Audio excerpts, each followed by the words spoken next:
There it is. I'm still saying off air. I'll go when I see on air. Sounds good. Hello and welcome to the 125th edition of the Fallout Feed. I am Andrew, joined this evening by a slew of great hosts. Tonight, Sarah. Hi, Sarah. Hi. Welcome. And Ray. Hi, Ray. Evening, Andrew. And again, Jess. Hi, Jess. How are you doing? Great, Andrew. Doing great tonight. Welcome, everyone. Just want to, off the top of the show, let everyone know, apologies beforehand, any tech issues that come up. We're sort of out of our element, and Ray and I are on the road, and Jess is filling in admirably, but any sort of problems that might arise, just roll with us tonight. It's going to be it's going to be a loose and, from the hip sort of show today, everyone. So you're all shooting. Being Fallout fans, everyone's used to shooting from the hip, right? There you go. I have the power. Hip fire accuracy. I never know what that means. Is that only if you don't press the aim button at all? Yeah. So That's if all. It's a square and it doesn't pull up the crosshairs, then. Mm-hmm. Okay. All about the running and gunning. Yep. Oh, I'm so terrible at that. Oh, I'm so dependent on VATS. It's gross. Same. And VATS eliminates the hip fire and aiming. So there's actually those three categories then that you could benefit there for that style. Nice. All right. Tonight on the show, guys, we have some feedback to get through. Not quite as many submitted as usual because, again, we had to change stuff up a little bit this week, and I asked for feedback a few days early. So, but we did get a few entries in. We got one from Clint and one from Lee, and we'll also hear from Will and Jen. And if there's time, we'll check in with Laser Lee, who sent in a Fallout terminal velocity entry from the BADTFL from Fallout 4. God, I always forget what that means. It's like the Bureau of like energy weapons and what does that stand for? I always forget. Lasers. I always have to look it up. The BADTFL. It's that strange combination of, it's basically our equivalent of that one department that has like firearms and then also tobacco for some reason. Those things went together for a long time. So for a long time, yeah, I don't get it. But anyway, so that's what's on the program tonight. So we're all just kind of sort of take turns. Posing topics and talking about stuff, and it's going to be, like I said, a little more loosey-goosey, and welcome to the 125th edition, everybody. So here is the Fallout feed. Ray is going to be playing some feedback, and Jess has a lot of topics that we'll like to get through on our show notes. So lots of good stuff to get through tonight. Lots to say. Who's been playing Fallout this week? I just was playing a little bit today, and I had some weird shit happening in a silo with Eric and Pat. But what have you guys been doing? Okay, something crazy happened to me, and I didn't think. I was saddened and dismayed, but I finally hit my stash limit. I feel like we should have a moment of silence. Just now? No. I was on with Phil, and we were like mid conversation, and all of a sudden I was like, what the, and then what comes after that, and Phil's like, what's wrong, is everything okay? And I'm like, I just hit my GD stash limit, what the hell?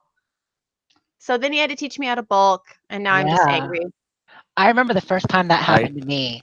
Obviously, I know a lot of you hit it a long time ago. I hit it first time when it was at 400 because I was really managing, But lately I'm just living on the edge. Every time they up it, so do I. I'm like a goldfish. I keep getting bigger. Yeah, and there's just no warning. It's just like, boom. I have to carry around my stupid bunker buster because I don't have anywhere to put it. Well, are you saving legendary items like a couple of us have been talking about, waiting for that legendary vendor? No, that's the worst part is I sell pretty much everything. So I don't mess around with that kind of nonsense. It's all like junk. It's all junk. My stash is just full of junk. So I just need to just build like crazy, Yeah. I think. Build, repair. We Yeah. posted in a Facebook group because welcome to the problem. We've been living here for a couple months. Might be. I'm a little behind. We all have our stash management. Well, you're not a hoarder. Be proud. We all have our stash management issues. Like my method is the whole 150 method. Like don't keep more than 150 of any type of junk. If you got more than that, bulk it and sell it. Except for Okay. whatever you use most. So like my exceptions are steel, wood, and plastic. And then yeah. a few others I'll leave around 200. But otherwise, nope, sell it. And don't neglect the ones that you can just sell outright, like crystal, like circuitry, gold, silver. Yeah. So that's my method. So there's like a running joke in the PC group about how I just made the excavator armor like in 30 seconds. I just had enough shit on me to do it. I just don't feel prepared for the wasteland if I don't have an inordinate amount of junk in my stash. So it's very hard for me to let go of anything. Like I might need that crystal for something. I don't know. Do you mean in your stash or on your person? Both. So were you just out and about and whipped out excavator armor, or were you at like your camp where you had access to your stash? No, I'd be very impressed if you were just out and about with no access to your stash, and then all of a sudden, okay, guys, here, and then just whipped out your fucking excavator power armor. No, during the quest when you have to like build it. Yeah, it gives you access to your stash, even in the Garahan mining. Oh, it does over at the mine supply place or whatever. Yeah. Oh my gosh, that would be amazing. I don't think you have enough carry weight to do that. No, a lot of people run it through the wasteland with all that on them trying to get there, but you don't need it. You were with me when I made mine, Andrew. I did everything but the helmet in one go, but then I had to hit you up for black titanium. Oh, yeah. Oh, good Lord. Everyone, I've got plenty of black titanium. Fucking, public service announcement. Anyone on Xbox, please come take some. It's to the point where I've had my camp at 2 different black titanium extraction points, and like I keep collecting it for some. I have over 500 black titanium scrap and like 300 ores. Why? What am I doing? Stop it. And for the longest time, you were always like, I need titanium. I need titanium. I need titanium. Because I was making the fucking excavator power where you need like, 100. No, not 100. 54, 57. I don't remember how much you need, but you need a ton to make the excavator. Yeah, and you need it for the mods and the leveling. I need it for my combat armor. I always need it for everything I do on that. Oh, yeah.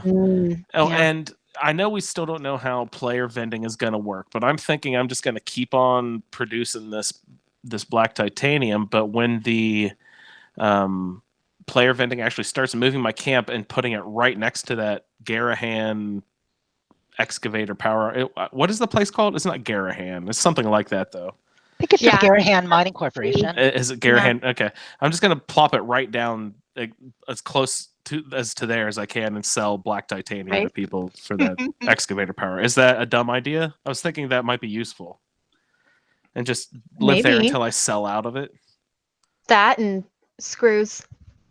Yeah, I need screws. And what is it? Springs? Aren't there like just tons of springs? Yeah, it's tons of springs. Yeah. Gotta go kill some Yao Guai. Mm-hmm. I like it. But then what are you going to do with all your caps? I don't know. I don't spend, like, people in the Xbox group talk about how they go on these big like selling loops and they kick all their caps and then they go buy all these plans and they have like things for the serums and whatnot. And I'm like, I that is a whole different world to me. I don't do the selling stuff every week or every day. Like everyone goes and they, everyone has this plan and they take all their stuff and they sell 1,400 caps worth over at White Springs and they empty out all the vendors of all their caps and they go and they have all these tons of caps and then they go and they buy all this stuff. I don't do that. You know what I mean?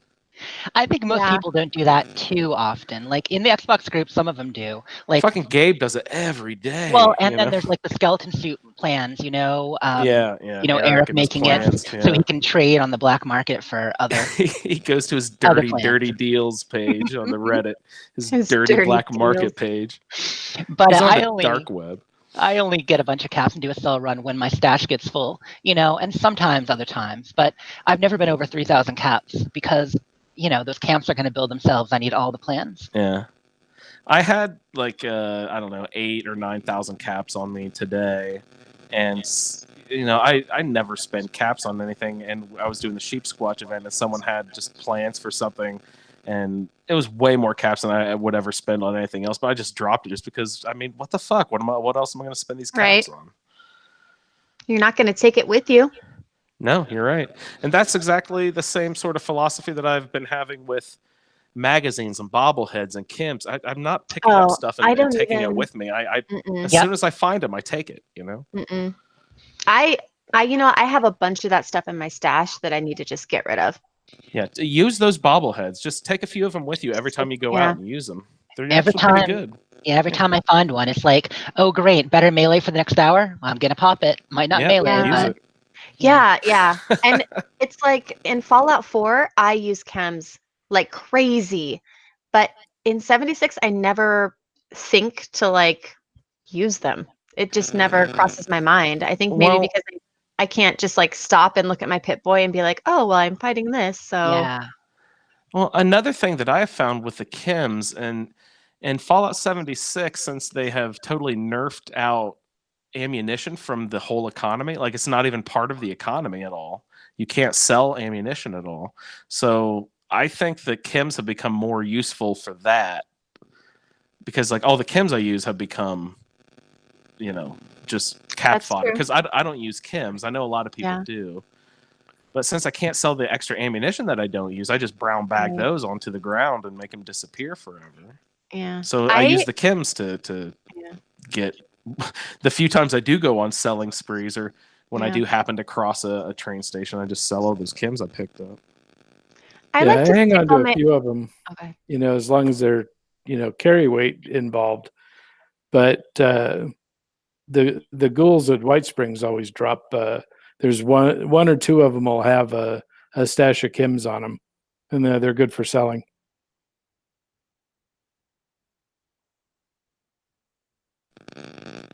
That's good.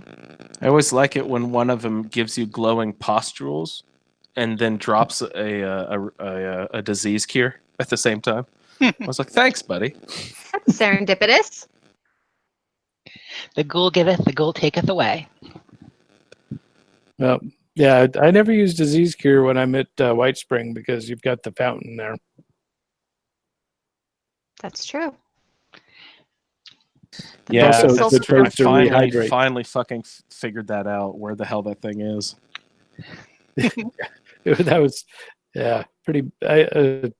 It was driving us crazy. Kept waiting. Okay, well, maybe the fountain only pops up when the place is nuked, and so the next nuke, nope, not there. All the while, the little bubbler's right behind you. Yeah, I really thought it was the hole in the middle of the gazebo too. People talked about it, so I will admit to not finding it for a couple weeks. So, Sarah, anything else in Fallout this past week? I'm finally catching up on our quests. I need to kill a bunch of legendary stuff and become a general if I'm going to launch a nuke here. Yeah, that is a goal. Modus has a lot of stuff for you. I know. Dude, I hate vaults. Can I just say, I hate vaults because I'm always freaking lost. And the bunker, it's not like a vault. Like it's not quite, at least from what I found, it's not set up quite like a vault is, but I am just so friggin' lost in there. It took me a lot of runs through to figure it out too. By the way, every time I start talking, I think Andrew's talking at the same time because I have his icon today. That's awesome. But my husband, he got in the Enclave like right away because he made a beeline for the suit. So he got in there around Yeah. level 40. Oh, yeah. And I've still, none of my characters have made it into the Enclave yet, but I've run his character through a bunch because, I jump on his character too. It's like a fourth character for me, jumping through, crafting Nice. stuff for him. Yeah. Nice. And I And love what have those you been bonus doing this events. week? Well, Yeah. this past week, you know what? I have not been on as much as usual the past week. I was on probably 6 hours on, 5 or 6 hours Saturday night. These guys were running nukes and stuff like that, but I got on around 11. Was on till like 5 in the morning, and I finally caught my main character up to the same place Ron is at. So they're both Brotherhood outside Fort Defiance. Ready to go into Fort Defiance and finish the Brotherhood stuff. As far as like before this past week, one thing I didn't mention that I wanted to talk about. Remember how like 3 weeks ago I was talking about double resources, trying to find them and stuff. So, there got a lot of help in the group, some people talking about a few things, but we only really found 2 double resource locations. And I did move my camp there. I finally destroyed my main character's camp after 3 months by Wade Airport. And I tried living there for about a week, and it was awful. Because, sorry, I keep waiting for people to jump in. Because I would log in to join people like you do, try to join other people's servers, try to play with friends, and I couldn't place my camp half the time. Yeah. At least I hate 50%. that. Yeah. It's I've been in semi-popular places before, but never really popular places. So Yeah. that kind of, I scrapped my camp there, and now I'm finally going mobile on my main character. So that's gonna be fun. I'm finally trying a mobile camp. I Yeah. love building big camps, but I got That's into going to be mobile. interesting. Yeah, because basically, how they a couple weeks ago they fixed turret damage. So my thought is turrets are a viable play style again, and I could never really do the mobile camp because I wanted to make big camps, and you have to scrap it to do that. So I had all these structures at workshops. Like Andrew's talking before, I got a bunch of blueprints. I like to pop things out at workshops. Yeah. And so I started playing with some more advanced ones because Ron, with all his intelligence, he has Home Defense 3 now. So I'm using, laser turrets, shotgun turrets, and I've got a bunch of little kind of self-contained 2-block things that I can pop out now with like 3 heavy turrets, 1 shotgun turret, and a spotlight, stuff like that. So I'm now trying that on my main character and using that for her camp. I've only got it half set up, but I really like the idea of it. And I'm going to be trying to take on creatures in the mire and seeing how it works. So that's pretty much me the last Very cool. weeks or so. Yeah. Where did you say? So you're what are finding the? Oh, go ahead. Sorry. Where did you say you're finding the plans for like laser turrets and stuff? I can still only do heavy machine gun turrets and So missile. are, I think I just found missile turrets, but that's done through a card, I thought. Yeah, that's done through a card. That's what I'm saying. So he's got the different home defense levels. So when he got level 1, it unlocked in the build menu the turrets and the spotlights. Well, actually, I think it just did 1 type of turret and traps at level 1. Then level 2, I got the heavy machine gun turrets, and then level 3 is where I got some lasers and stuff mixed with science. Oh, laser. Oh, do you need science cards then? Because I have the missile turret with that unlocked with level 3 for home defense, I think. Yep, I think you need science and missile. Science, I'm not sure. Okay. Because Ron has his science on most of the time. So I do have. Does science have 3 levels? Do they have like science expert and science master? Yeah, the first science card I think has 2 levels, and then there's 2 more science after that. I don't remember if they each have 2 levels. Ray might know, but Ron's still only level 35, so I'm not too high up there yet. And then the only other thing I did, talking about plans, how we've talked a bunch of times about wanting to do a workshop takeover. How many workshops can we have? How many workshops can we hold? Yeah, let's see if we could get all 20 whatever. Right. At once. Yeah. We kind of got on that because Will had been with a group of people, and he ended up with grouping up with people, teaming up. Then they signed off, and he got taking over their workshop. He had like 11 one night, and I was talking about how mad it was. So I tried doing that on my own. I got 6 workshops, is about as much as I could do at once. And by the time you got the 4th and the 5th, and you're setting it up, is already getting attacked. So a lot of half your quests end up being reclaim this workshop, reclaim that workshop. But that was so it's not defend but reclaim because something has already defeated it in the meantime. Exactly. It starts geez. defend, but because you're in the middle of defending the one you just grabbed, and one of your older ones has a defend mission up, it ends up being reclaimed. All right. So how many workshops are there? Like 27 or something, right? I don't remember exactly. I don't remember off the top of my head, but yeah, So 20 you sounds think good. about 3 per person, maybe 4 is manageable. Yeah, 3 would be ideal, but I mean, it is fun to get them all on yourself. So a team of 4 isn't even viable to do that project. We'd need 2 teams of 4 to do Well, that we could project. get them all, but we'd have to be retaking them a lot, you know? So I still think as many as we can. And I got to tell you, I got a lot of plans. Doing that for probably 4 or 5 hours straight, I ended up with 20-some plans. A few I didn't know. And I felt bad because the last couple swap meets, I didn't have any new plans to trade because we've been trading so much lately, ever since Josh knocked. So now I got some more built up. I have another round of anybody plans. can defend the workshop. Yep. So if you take them all, anybody else that isn't necessarily on your team but's in your group, can go and defend it. So you can get some good coverage if you got enough people. Does that mean they claim it if they defend it and they're not on your team though? Nope. No. Okay. They get the same reward that you do, but it doesn't go to them unless they were actually, to go over and physically initiate the takeover. Do you notice workshop rewards scaling to location difficulty?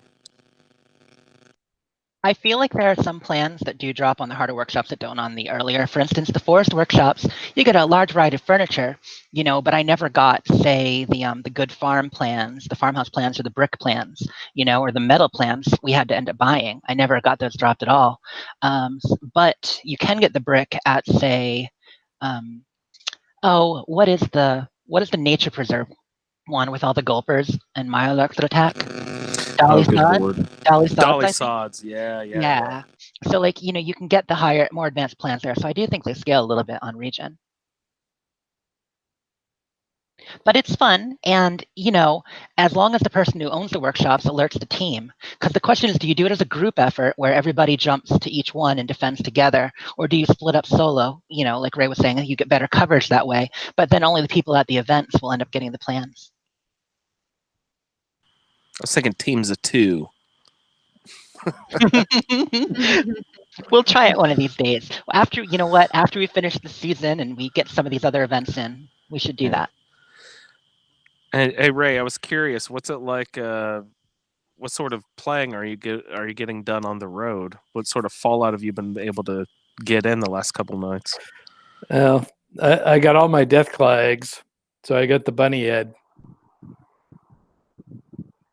But that's about it. As if your character isn't creepy enough, you got the bunny head. That really surprises me, Ray. I figured that would be something that you just could, not care less about. Well, he's a changed man. He actually opened the atomic shop. Yes, I did. I bought something. With Adam. God. This is what is it? I bought the black Pip-Boy skin.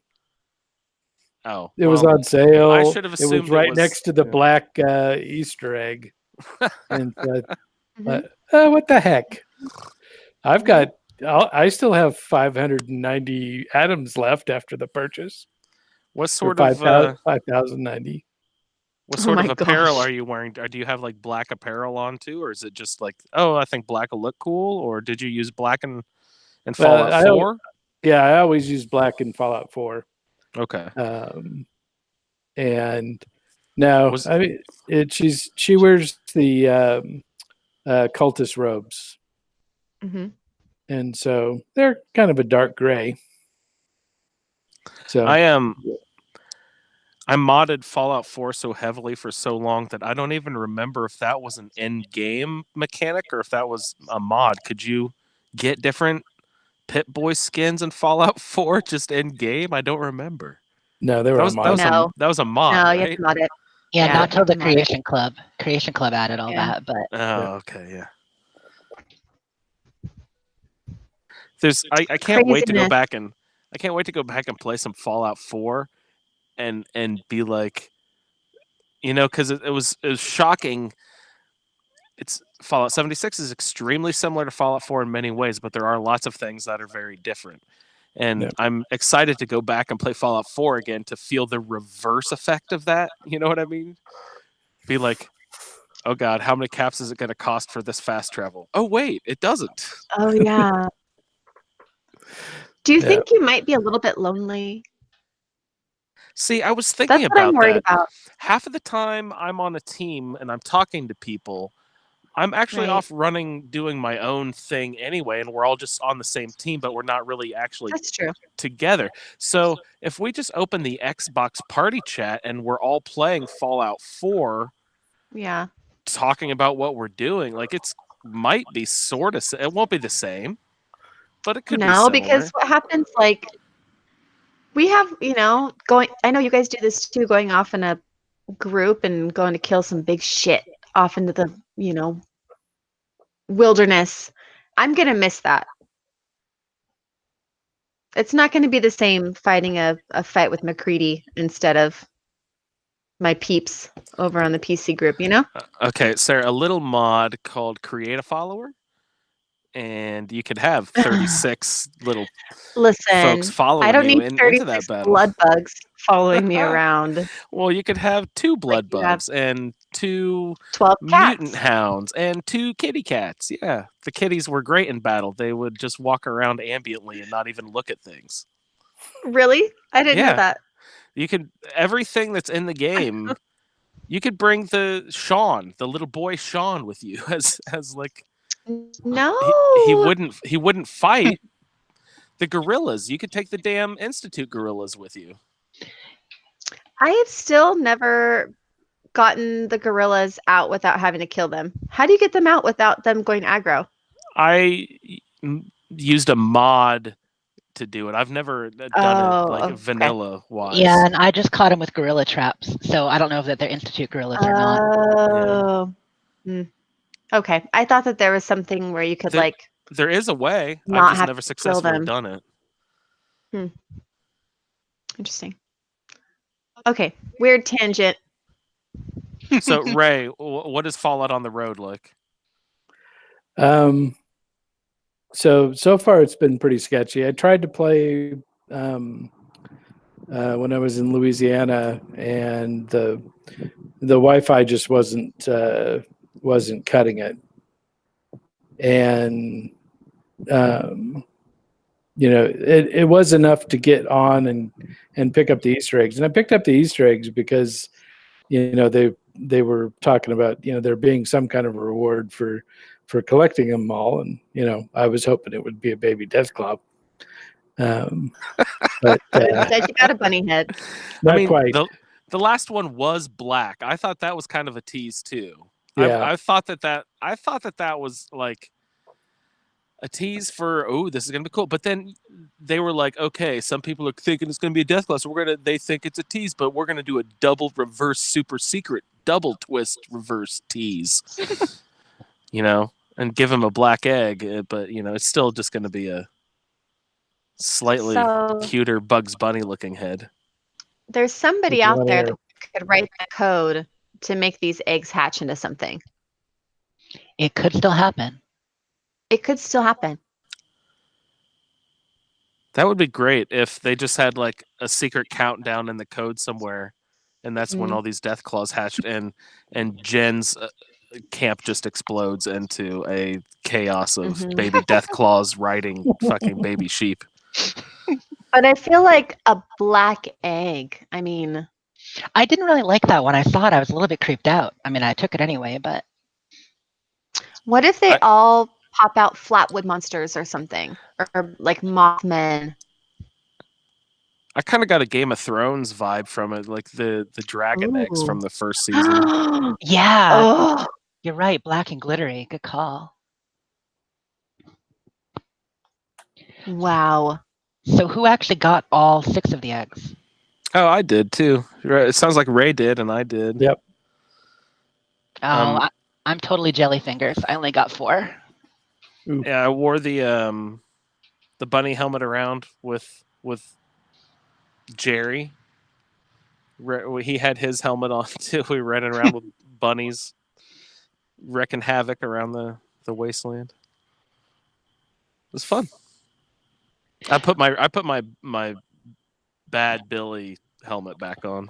Yeah, I like that one. But in the world of It's fun. mascot heads, the bunny head is actually cuter than most. Like it's less deteriorated than Mr. Fuzzy Yeah, or the it's bear. nice. Yeah. It's it's I missing think they're all that creepy. left. Yeah, it's missing that left ears, but it's still pretty sweet Yeah. looking. So Christian took some really cool pictures of a nuke, but he did them kind of like in a time lapse, and he got some really crazy pictures with the bunny head. Like you can just see the bunny ear just barely poking out of the one side. So it did make a really cool looking silhouette against the nuked sky. But other than that, I feel like I just, for some reason, the mascot heads are real scary to me. I don't know why. No, they're pretty creepy, especially when they just stand there and look at you. I liked. That's it. You don't know what they're thinking. Exactly. Like I ran into a guy in the straitjacket once, just with the Mr. Fuzzy head, just standing in a hallway looking at me. And I tried to run around, I tried to emote. He did nothing. Yeah. I Yeah. ended up nipping out of there after a little bit. Imagine if you're walking down a long hotel hallway and there's just a dude, just like that, a dude in a mascot head just standing there, super still. Tell me that's not the creepiest thing you've ever seen. Creepy. Yeah. I took a picture with the bunny head on, standing underneath my my taxidermy Wendigo? Wendigo head, creature, and then I put the bunny head in my stash along with all my Fashnacht masks and went on my merry way. Probably won't be pulling out again for a while. Yeah, probably not. I've had people like dropping by and building. I can't build a couple of the taxidermy heads I can build myself now, but at that point I couldn't. And people were just dropping by and building weird shit. Someone put one of the Wendigo heads in my camp, and I didn't notice it until I woke up out of bed and like turned around. They put it right on above the door as I'm trying to leave. And if you've seen the interior of my camp, it's like, very tight quarters, not very big. I wake up and stand up, and the fucking thing is boom right in your face. Nice. That's awesome. Yeah, it scared the shit out of me. Good one who did that. I don't know. Was that Gabe? I think it was probably Gabe. Probably. That was awesome.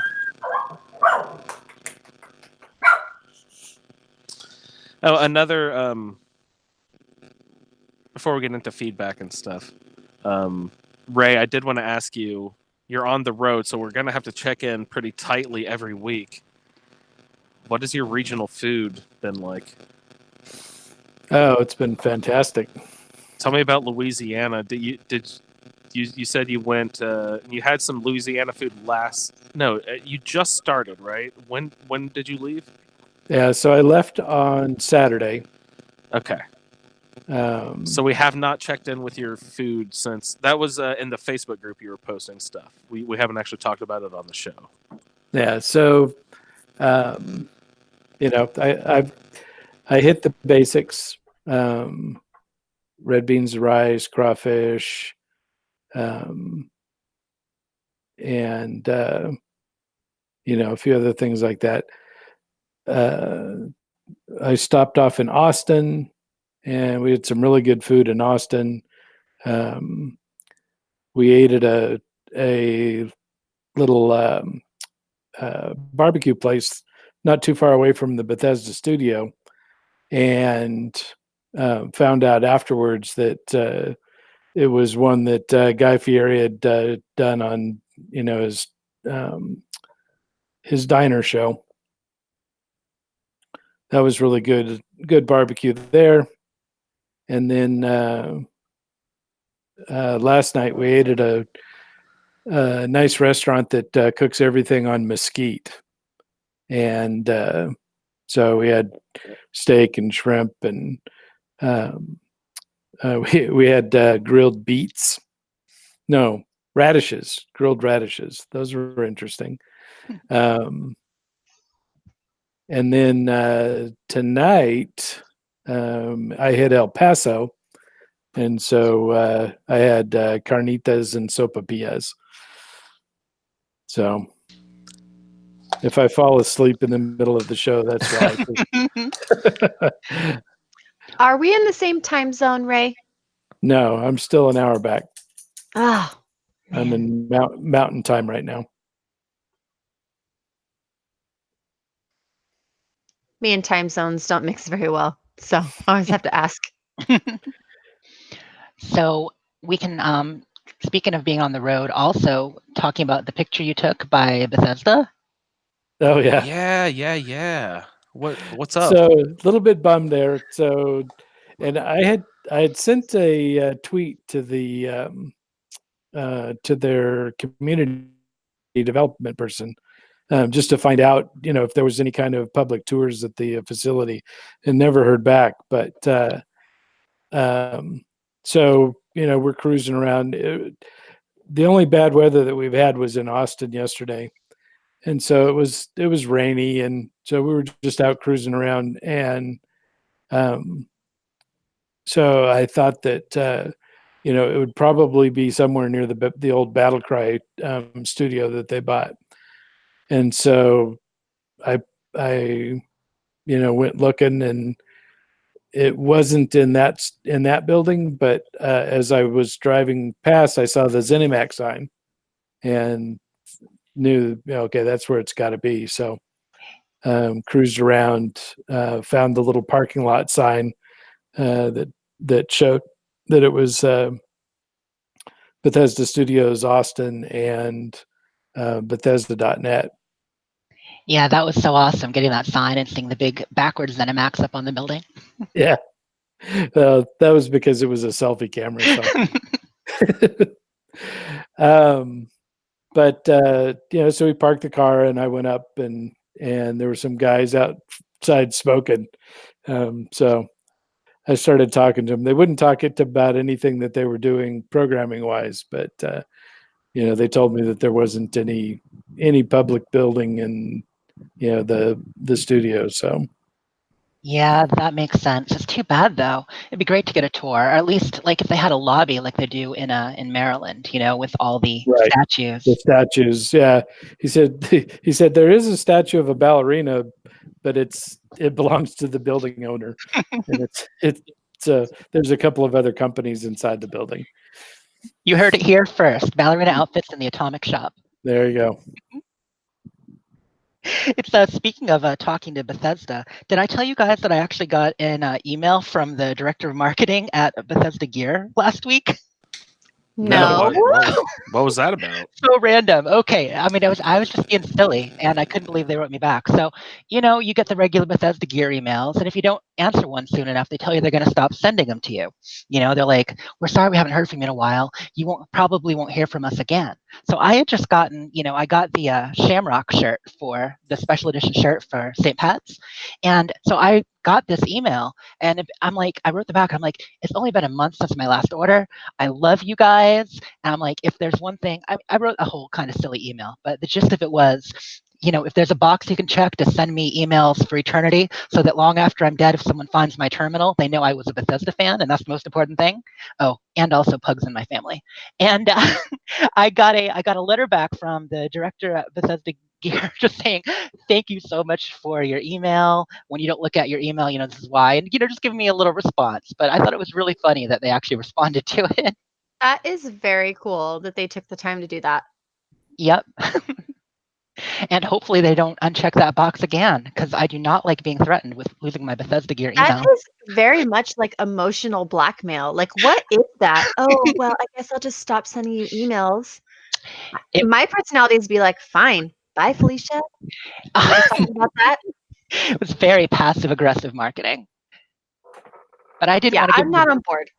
I didn't want to give them the Bye Felicia emote because, they're Bethesda.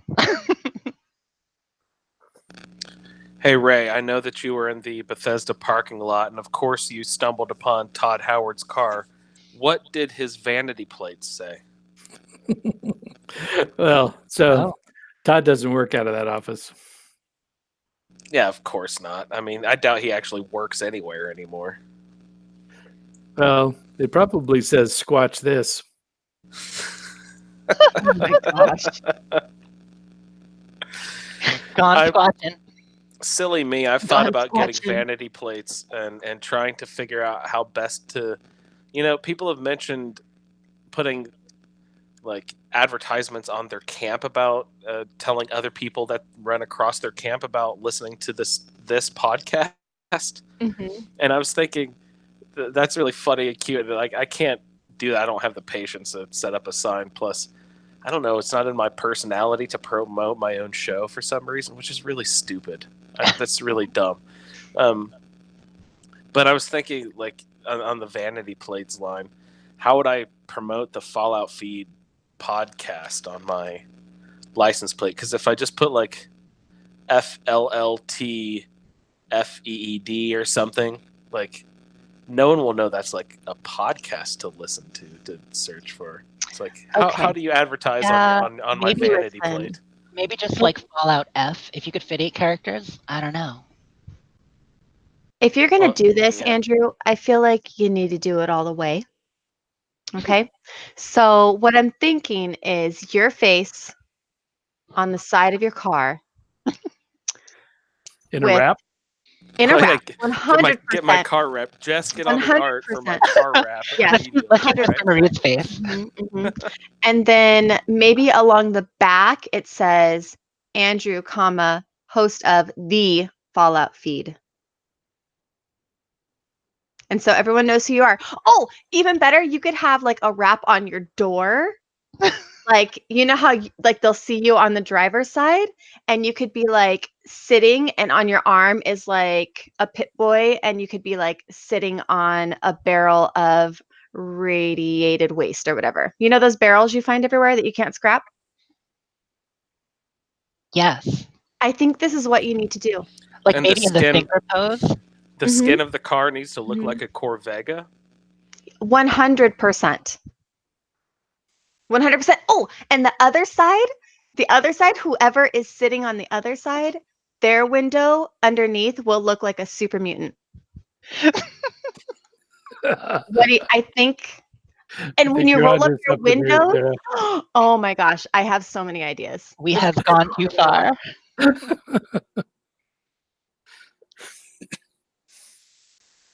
But have any of you actually had vanity plates? no. No. Might have to get our feet wet with those first. No, we don't have vanity plates, but we do that thing where you donate extra money to get the like category license plate. Oh, yeah. They're not vanity plates, but Yeah, no. we do the one for Riley's Children's Hospital, which is the pulmonologist, the special cystic fibrosis pulmonology hospital that Mo goes to. So that's where we put That's our money. awesome. That's awesome. Yeah, my old company, Planet Dog, we got the opportunity to design the animal adoption plates up in Maine. So everybody was riding around with those plates that we worked on. That was really cool. Ah, that's fun. That's really cool. My only vanity plate, I had Depeche for about 7 years. After Depeche Mode, but also like Go Faster in French. Okay. All right. I don't speak any French. So what does Depeche Mode actually mean? Fast fashion or faster fashion. It was a Faster fashion fashion. magazine in France back in the day. Yeah. Oh, I had no idea. I just That's thought very it was cool. like the name of a band. Yeah, when they formed the band in the 80s, I think that's where they took it from, the old fashion magazine. But I'm also a huge Depeche fan, so. Okay. But in all seriousness, we should get some like stickers or something. Yes. I would love to stick a Fallout feed sticker on my hydro flask. My idea we were kicking around in the group. I don't know if we want to mention it yet or not, but we're talking about getting something special made up for the people who managed to do the feedback. So, feedback, God. We should probably do that. Well, let's get to it. No need to rush into it. Yeah, gosh. If we're going to beat our 4-hour episode from last week, I mean, we need to slow it down. We are not going to beat that anytime soon. Well, maybe I shouldn't, challenge accepted and all that. Oh, Yeah. gosh. Brainstorm was getting stuff made. Let's do temporary tattoos. Those are always fun. Oh, there you go. I like stickers. I like pins. Pins are so good. I love pins. They are, because you can put them on your purse or your jacket or anything. Yeah, or buttons. Like old election buttons. Those big. Oh, totes. I like Ike style buttons. Totes. Yes, what Jess said. I love totes. Totes. I mean, totes, yes. And Totes, totes. yes, and I want also a tote. And on a tote bags. It would be like an NPR fund drive. We have like tote bags and pencil cups and coffee mugs and T-shirts, a duffel bag. Thank you for supporting the Fallout feed. A water bottle.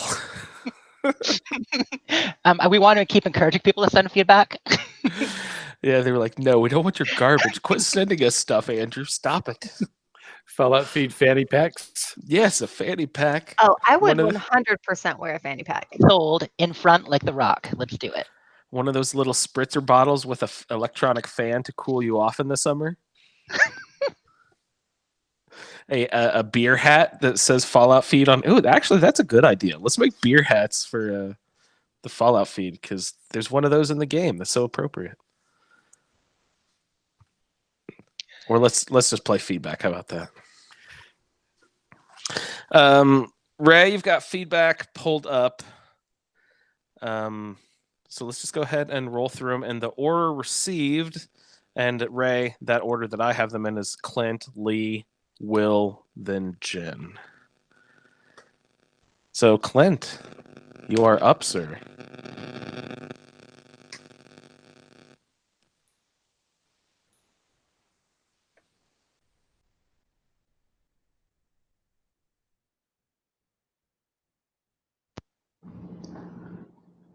Hi all, Clint from Brisbane with the continuing story of Gardner. This week we're looking at the quests One of Us and Officer on Deck. Now just to refresh memories, our hero, Gardner, was born in Vault 76, the daughter of Cecilia, a young and pretty scientist, and George, an agriculturalist. It was the result of a one-night stand at a party, and Cecilia was a career girl, never really wanting a child. So Gardner was reared primarily by George, with the sometimes help of two good friends, Frida and Bobby, who Gardner came to regard as her aunties.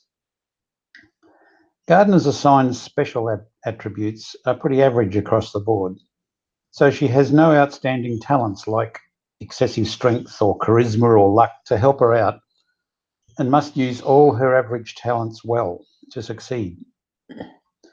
In the end, Gardner just wants to be like a father and start up a farm somewhere in the forest area of Appalachia and sell the produce to a passing trade or a vendor in a nearby town. But problem before this can be. So listen on. In our previous episode, Gardner had gotten hold of Senator Sam Blackwell's congressional ID card and an invitation to the White Spring bunker. So she travelled there, finding herself outside the front door of the huge resort. However, she needed to find a different entrance around the back, behind a rock wall. She entered the steel door, and inside was a disused room with another door. She tried the ID and was welcomed in as Senator Blackwell and through the security grid. Then she came to an even larger cavern, which had on the far wall a large vault door, similar to her old 76 home. A dark, foreboding voice then spoke, and she realised her guise as Senator Blackwell was quickly over. This entity had apparently scanned her for mutations and radiation exposure, and deduced that she was from a recent vault opening, and also that she was brave and impetuous enough to have used Sam Blackwell's ID to get in. The entity indicated it could use that impetuousness. Gardner was only concerned with ending the Scorch problem, and if that took some strange identity using hers, so be it. She pushed the big button and the big door noisily rolled aside, revealing a vault which appeared to be a lot more luxuriously appointed than 76 had been. This was obviously reserved for high-level government people. Well, Gardner thought, there doesn't appear to be any of those around anymore, so let's see where this goes. Inside the well-appointed foyer, there was a security grid to the left. No access there yet. To the right, a sign for intake. That led to a decontamination shower and then to a photo booth, where she pressed a button and it took a photo with her back to the camera. The voice then complimented Gardner on her jawline from behind. This proved to Gardner that she was dealing with some sort of AI following a program. Okay, play along for now. Next was an invite to take a little present from a nearby dispenser. That turned out to be some nice-looking Under Armour, which, although offering some protection, was not as good as her old vault suit. Another invite, and through another passage, Gardner came across a computer screen with a vaguely face-like image, which spoke in the same dark voice. It referred to itself in the plural. We are Modus, the final member of an assembly of the greatest minds ever gathered on American soil. Yeah, right, thought Gardner. You've done a great job. But it went on to say that their members were once the puppet masters of the United States, quietly pulling strings at every level of power in the nation. But it seems the members suffered what Modus called a conflict of vision that apparently threatened the AI's existence. Gardner began to suspect what might have happened to those former members in a place like this that was full of robots and turrets. She'd seen the damage those things can do when directed. For now, she decided that to go along was the only way to get the answers she needed, which was to find a way to use nuclear armaments against the scorched beasts. Gardner was invited to proceed to the next room, and she was even given some water and a snack. She was then subjected to a questionnaire to see if she qualified to be a member. She answered it as best she could, but the answers probably really made little difference to the AI. After all, it wanted her to do things it couldn't, and that came next. Apparently, Modus had lost connection to various sensors in the outside world and desperately wanted them to be reconnected. This task, whoever did it, would earn enough gratitude for them to become a member of this enclave. Gardner was given a tape and requested to take it to an old Navy installation at Sugar Grove and insert it into a terminal there, then retrieve some information that had apparently been lost to Modus. She was also given a present of a plasma pistol that was supposed to make things easier, but Gardner decided to rather use her trusty Gatling gun and T-45 power armour. Sugar Grove wasn't too far away, so Gardner travelled there, and as expected, it was well defended by robots. A crashed vertibot on the roof gave her access to the building, and the fighting began. Most of the robots were of sufficiently low level that half a dozen hits from the Gatling gun would take them out. Once inside, she found a terminal and inserted the holotape, which immediately seemed to make some of the remaining robots turn friendly, and so they began fighting amongst themselves and left her alone to locate the machine containing the information that Modus requested. So back at the Enclave bunker, Gardner deposited the information in a dispenser as requested, and this seemed to make Modus pleased. But that wasn't all. That connection still had to be made, and Modus now informed Gardner that they needed reconnection to something called the Kovac Muldoon orbital platform, apparently some kind of geostationary satellite parked over Appalachia. It turned out the connection site was the National Isolated Radio Array, the same place Gardner had installed an uplink for Rose, what seemed like ages ago. This connection was on top of a different building, however, a building full of scorched. However, these were taken out fairly quickly by Gardner using her hunting rifle, a weapon she was quite used to. It made slow, single shots, but each was accurate in her hands, and she felled a scorch with every shot. Up on the roof, she located the connection platform and inserted the uplink module. All done, Modus now came online and was able to see the outside world. They appeared surprised to see a lot of creatures and now understood why Gardner had wanted to join the Enclave. Modus then fulfilled their part of the bargain by supplying a drop from the Kovacs Muldoon of two useful items, an orbital scan beacon and orbital strike beacon. Of course, the supply was dropped in the middle of a group of charred ghouls, which needed to be taken care of before Gardner could retrieve them and return to the bunker. On return, she found the previously barred grid open to her, and that gave quick access to the Modus terminal. So Gardner was now an official member of the Enclave and had some limited access to the bunker, but the military wing was of special interest to her. It turned out that access to that area required her to obtain promotion via several methods. She was being watched via the Kovacs Muldoon, and any significant kills of scorched beasts or other high-level animals would count to her needed score of 10. Although any Enclave events would count. Gardner decided to follow the events to see if she could obtain promotion without necessarily having to take on a scorched beast alone. So she went back to her camp and attended to a few domestic chores and kept an eye on a Pip-Boy map. Sure enough, the Enclave events started to appear. The first one was to go to Berkeley and guard some robots while they were being reprogrammed to the Enclave's purpose. Apparently, they were very vulnerable during this process, but were capable of looking after themselves afterwards.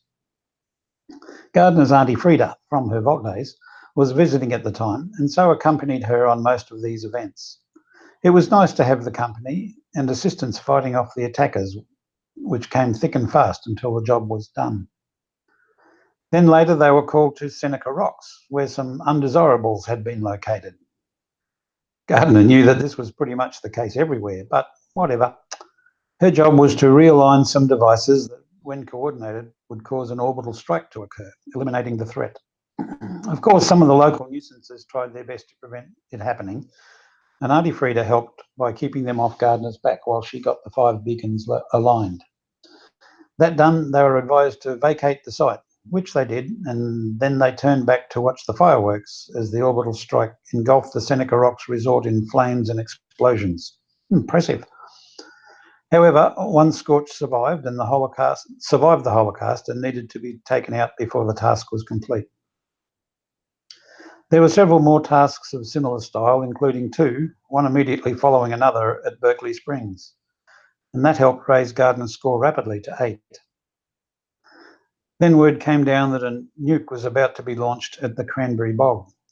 So Gardner donned her T-45, took some Radix and went to join in. By the time she got there, the largest of the scorched beasts had already been killed, but a couple more appeared and they were being fired at by the dozen or so people in the area. Gardner took a few shots with a Gatling gun and managed to get some hits in before they both went down. Apparently, this was enough to grant her 2 more promotional points, and she was informed she was now afforded the rank of general and would have access to the military wing of the bunker. Time to go back there and find out what's what. But of course, that will be in the next episode. So stay tuned, and meanwhile, we'll see you in the wasteland.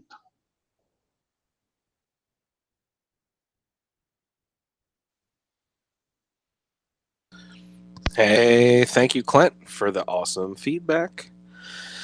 Robots fighting each other was one of my favorite parts there.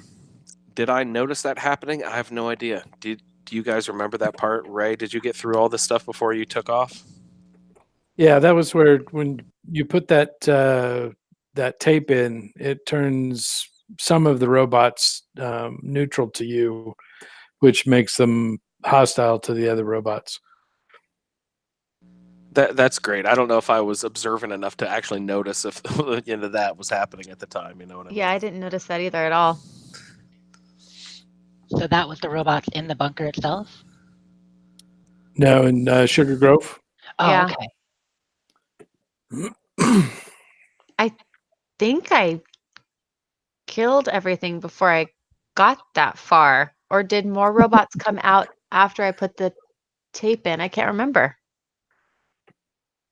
No, I think more came out. And I might have just killed them just to kill them. Yeah, well, they were definitely easier to kill when they weren't hostile. No, I'm pretty sure they were coming after me. I don't think anybody was on my team. So maybe you killed all the ones that were going to turn to your side before. Maybe. Sarah's just playing the Ray style there. Just kill everything I first. just like to kill stuff, man. Ask questions later. That Yeah. sort of thing. To be fair, yeah, they were shooting you, so I think They it's were reasonable. shooting me, and Yeah. I needed the steel.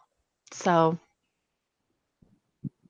I don't know what for because I hoard it, but whenever I see robots, I'm like, oh, it's going to be steel or aluminum, and I want it. And there was no penalty for killing him, so you're all good. So he used a phrase in his feedback that when we talked about some of these events last night, I hadn't heard. And since I haven't done them yet myself, I don't have a whole lot of context. He talked about Modus having a conflict of vision with the people in the Enclave before. What does that mean? And did Modus, is he part of the reason why the other people are no longer around? I think Modus is kind of like Hal from Space Odyssey, and was doing that whole stupid, like, I'm preserving humanity by killing it. You know, like how robots, every AI story ends up with robots killing humanity in order to protect them or whatever. Like, Protect them from themselves, yeah. From themselves, yeah. Well, but very there was also a Eckhart who had made himself president, and members of the military, and so there were warring factions amongst the people in the vault as well. Oh, so that's referring to the infighting among people in the Enclave there. That makes sense.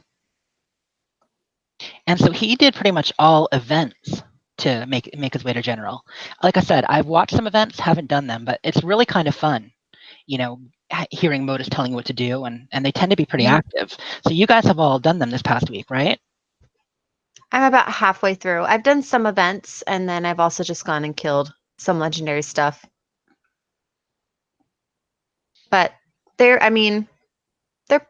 pretty good. I definitely think there are events out there that are more fun than the ones I've done so far. So I may just not be doing fun ones. It might, yeah. I mean, there's more personality in a lot of the already in-game events than the ones for Modus, which are kind of just destroy. But the one I remember the most was in Welch. I remember James having to set a whole bunch of explosives and blowing the whole place up while we had mole miners attacking and robots attacking. That one was pretty exciting. That's the one I'm thinking of. That was exciting. I was going to say, someone said there was like 3 different styles of Enclave Radiant quests. The only one I did was the Align the Beacons one. I did that one a couple different times, and then I just killed Scorch Beast and other, legendary guys. So what were the other 2? You said, James, and you had to like set up explosives or something? What were the other 2 like? Or were there more than 2? I remember ones where he had to set up explosives around, a location or repair things. So probably beacons like you're talking about. Those are the 2 that I saw. I've done the ones where you go down to the little stations where the robots are, and you have to protect the robots from getting beaten up while they change their personality modes. Oh, cool. Fun. But those are the only ones I've done. So are there only 3 kinds of events? Is that what you guys are saying? I could be wrong, but I think I remember someone in the group saying that there are 3 different kinds of Enclave Radiant events, but I'm not exactly sure about that. Yeah, the only one I've ever done is the one in Watoga, where you realign the satellites and then defend the loot. Yeah, I just looked them up. It says the names of them are a Real Blast, which is probably the explosive one, Drop Connection, which is probably the relay one, and then Bots on Parade. So that is 3 different events. But it's a good way to go. I have a feeling I'd end up fighting some Scorch Beasts, but I definitely want to try some of those events. Yeah, they're pretty simple. They're quick. So I don't know. I'm doing a mix, which is nice. Yeah, just more variety.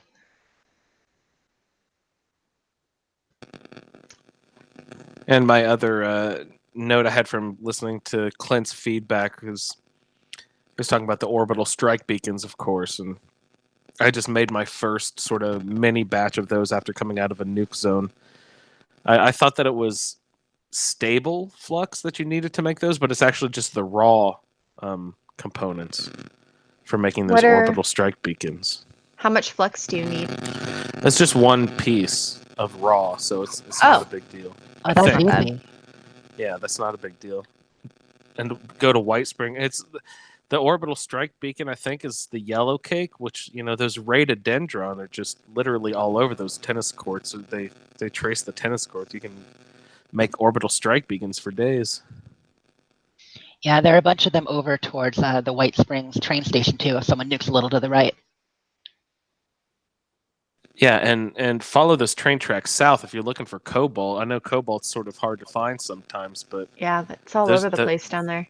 Those train tracks go south, and there's at least Mhm. 5 or 6 different spots. Then going south, you put on your green thumb to double that up, and go back up the other side of the road on your way back, and you see a ton. There's usually like a little group of ghouls down there too, by some wrecked cars. But make your way up on the other side of the road coming back, and you run into all sorts of good cobalt there. Oh, Frater had a good question over in chat talking about ways to complete the Enclave. He asked if he wonders if the real Sheep Squatch, which is out now, counts as a cryptid for the Enclave brownie points. That's a great question. Yeah, have to see if it's a starred. Yeah, it has to be a starred legendary, right? Or are cryptids and legendaries separate? I mean, a lot of cryptids are legendary, but yeah, I don't know which one counts since I haven't done it yet. But I do know that the sheep squatch seems to count as like a Deathclaw. He's on the Deathclaw body and such. Yeah. So maybe he would count. I did that event a few times today. I only made it to the end where I actually was fighting the sheep squatch like twice, maybe 3 times. Mhm. Only successfully completed the whole thing once. It's a pretty tough unless you have a group of like 4 to 7 or 8 people, high level people in power armor. It's not Scorch Beast Queen. Yeah, but it's crazy. The first time we did it, there was only one sheep squatch that popped up at the end. The second time there were 2 that popped up. One of them was a 2-star, one of them was a 1-star. So I'm curious if that situation, What? Wow. if you would have gotten double credit there for killing 2 of them. Yeah, probably. I don't know why you wouldn't. Yeah. Yeah. So when I did it, I didn't realize I was on a server with all the guys, and I didn't realize when you go into the terminal, I mean, I'm not reading, I'm just hitting buttons, that it started the event. I wasn't ready. So I was like, oh shit, I started the event. And thankfully, there were just a whole bunch of high-level people that came out of the woodwork, and we successfully did it. We're talking about 2 different things. Yeah. Oh, are we? Oh, sorry, you're talking about the new sheep squatch. You're talking about the sheep squatch imposter. I'm talking about yes. the new I sheep apologize. squatch. Yeah. I'm confused with my sheep squatches as usual. That thing is harder than the imposter is harder. Way harder. Okay. That fucking thing is crazy. That is. I was so freaked out when you said you got 2 of them. That's why I was like, what? Yeah, no, that would just be. I think it goes toe to toe with the Scorch Beast Queen. I don't know which is. I don't know. I think the success rate is probably about the same. One of the battles is much faster than the other, but I don't think it's any easier just because it ends quicker. Yeah, it might even be harder. The queen takes more bullets, but the sheep squatch imposter takes a lot of coordinated teamwork. And stim packs, in my experience, because Jesus. Yeah, I think Pat was saying the other day that he's like 50-50 on sheep squatch imposter, whereas with Scorch Beast Queen, as long as she's not bugged, she'll usually go down once you start it, as long as you have a group of people there. Yeah, so I'm sorry. Walk me through the actual sheep squatch, because that just came out, and I've seen pictures of them popping up, but I don't have a full base knowledge around it. Has anyone else done it yet? Not I. Nope, I've seen pictures, so that's it. It just kind of started. I don't know if I want to get really spoilery on it yet or not. But okay, we can do it next week. There is. I'll just sort of say it in this vein that it is a small event, as in the distance is within walking distance between 2 points that are nearby each other. And it is the same style of event of other things that we have done in the game previously. But the end, of course, is a non-imposter sheep squad, but the actual sheep squatch, and as Jess mentioned, is a on a death claw skin, but with a different Yeah, head. different attacks and makes a lot of noises too. I did watch a video on it. So But I don't really want to spoil or Right. just spoil the actual event for people, because it is kind of fun what you have to do, but it is similar mechanics to what we've done previously in the game with new characters, I guess. So it's a death claw body that they put a sheep squatch skin over. Is that what you're saying? Ish. I'm just talking about Or the like frame. the mechanics are kind of like how a death claw moves. It's similar. It rushes a Okay. little more. It has a few different attacks, but yeah, it's just the frame, how they have different frames for characters. Yeah. So Yeah. it is kind of that. And the reason why we know that is people have looked at the code, and also how they have the weekly challenges. And last week we had all the Mhm. camera challenges, but no camera. Well, this week the sheep squatch already showed up in the challenges, and people were all, but well, there are no actual sheep squatches. Imposter sheep squatches don't count. What's going on? And so people were just taking pictures, and they found that Mhm. the achievement popped sometimes when they took a photo of a death claw, and also around Freddy Fear's House of Fear, or Freddy's House of Fear. Oh, interesting. Yeah. So Okay. so that's how they realized, wait a second, there must be some code here.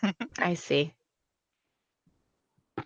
But now there's All right. actual. So what was the Freddy's House of Fears code? What did that have to do with it? Oh, Sorry. no idea why. Just saying people found the challenge would complete when they took pictures near there.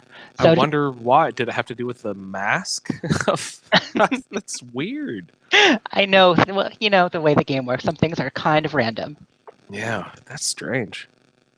I think it's crazy how many of it just sort of goes to show how many people actually play the game in order to get this sort of, sample size. But just to be able to source that sort of information on, I assume a lot of it's through Reddit posts and stuff, but like just to know that someone did this one weird thing, and of course now a lot more people know it because someone posted on Reddit, and then even people who don't go to Reddit now know about it because they listen to this podcast. It's just awesome how many different levels there are for like weird information like that to pop out to people now that we don't have to use like Nintendo Power or like Game Informer magazine or something. Yeah, it's like the World Wide Web of players. Yeah. You don't need to get the Prima guide anymore because Yeah. you go to wikis, but also just word of mouth. In a live game like this, it's super cool because everybody gets to be first to find something. Yep. One of us discovers a hack, and the whole group learns it. Stuff like that. It's kind of great playing as a team. And Jess, I don't know if you saw my post in our Xbox chat thread, but I was thinking that the water pump thing was corrected, the trick you showed me, but I guess I was just doing it backwards because it actually worked. I tested it out again today. Sweet. I was so worried that was gone when you said it didn't work for you. Yeah, Glad I was to hear just doing it wrong. I was doing Of drink. all the No, I was things to doing patch. collect then drink, but you should do drink then collect. Yeah. So yeah, I was doing it backwards. All right. Well, let's see. We got more feedback to get through. Let's check in with Lee. Ray, do you have Lee pulled up there? I do indeed. All right.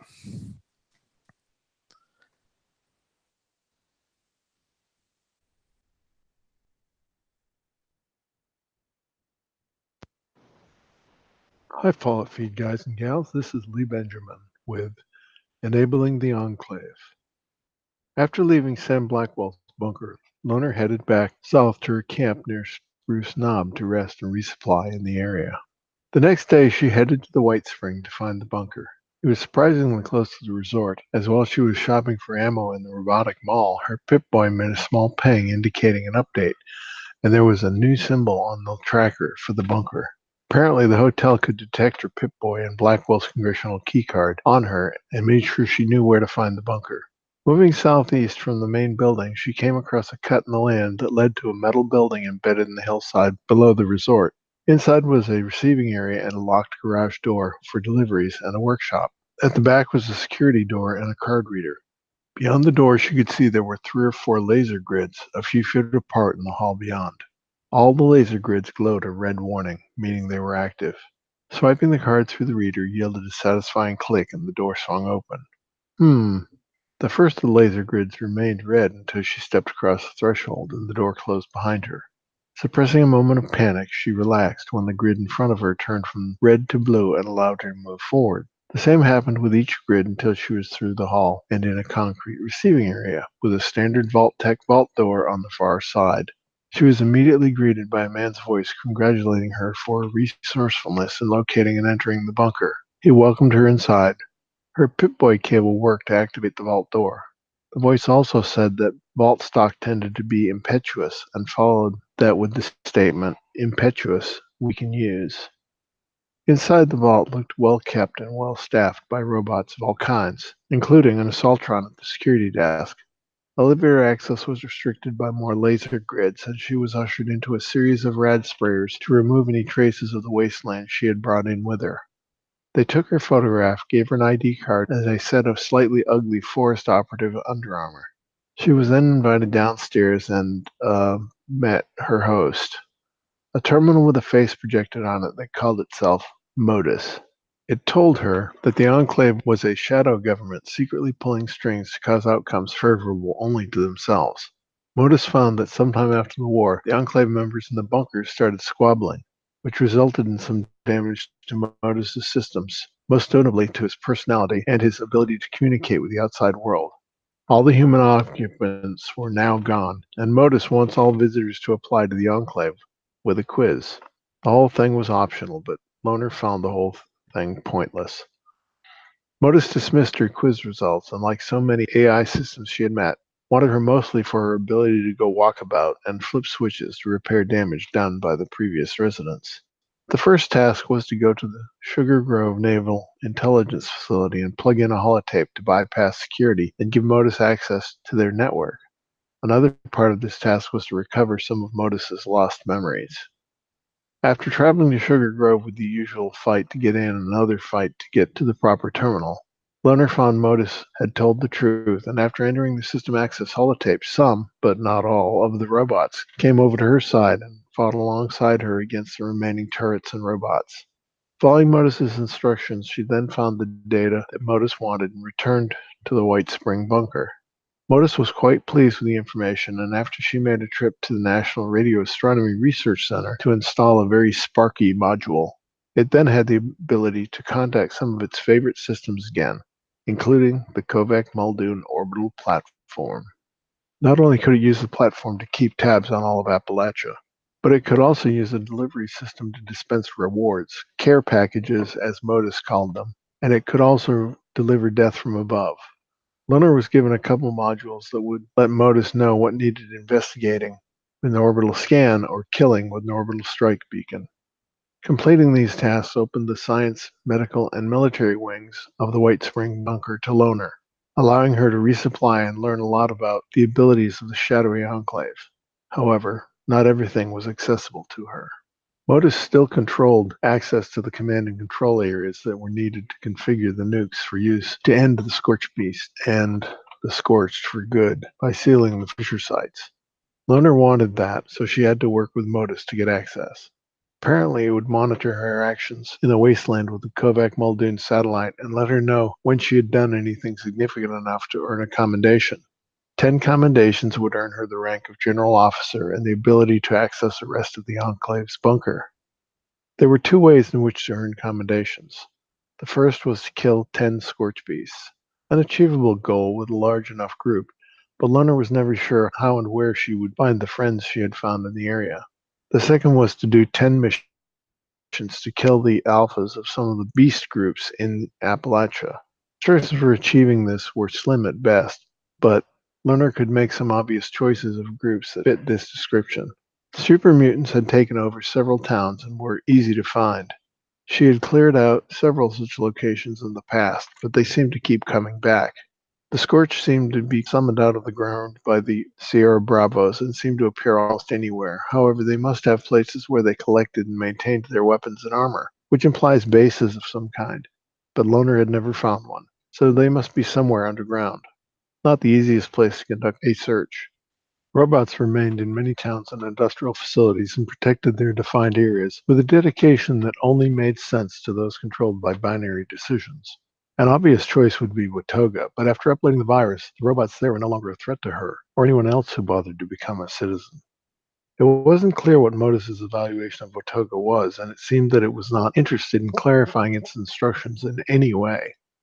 Many of the altered beasts of the Appalachian wasteland might also apply for commendation, if colonies could be wiped out. The list of these was long and included, among other things, ticks, blood bugs, bloat flies, stingwings, red roaches, ants, cave crickets, mole rats, red toads, gulpers, fog crawlers, honeybees, hermit crabs, wild dogs, wolves, ghouls, radsags, drop bears, yogwai, mirelurks, red scorpions, mole rats, mole miners, death claws, or any of the cryptids. Phew! Loner had always dealt with whatever came up, but it was surprising even to her how long the list of unnatural enemies she had encountered was. When humans destroyed the world, they did an amazingly good job of it.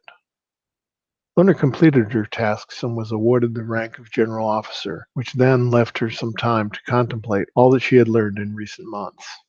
There has to be a middle ground between the no government, no support of the Free States and the we'll tell you what's good for you of the Enclave. It seemed like the Free States way was to give people the freedom to build themselves up individually into something significant. But then what? Humans are social animals and need to band together to achieve real greatness. Teamwork makes the dream work. The Enclave seemed like a shadow government whose goals were to control everything they possibly could, including corrupting the greatness made possible by others banding together to build the world into a mighty civilization. The Enclave's goals ultimately appeared to be to enrich themselves by any means, including nuclear war. That had not worked out for them, or anyone else.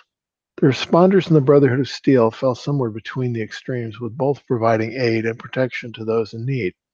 In pre-war America, the goal of every first responder and soldier was to protect the people through sacrifice and dedication to that goal. The responders seemed to be doing a good job of this until they encountered the Brotherhood of Steel.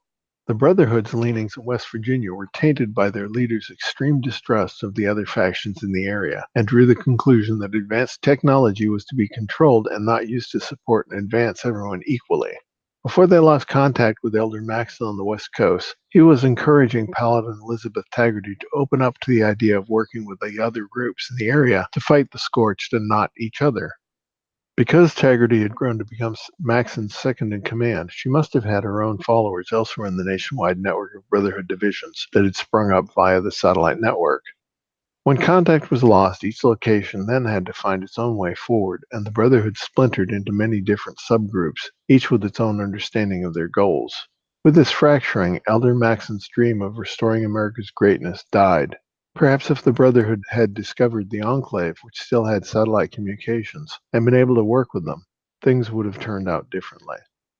Loner learned that when you have a clearly defined goal big enough to involve your whole world, you sometimes have to make a deal with the devil to take important steps toward the goal. During that process, you have to decide if the goal is worth the compromises.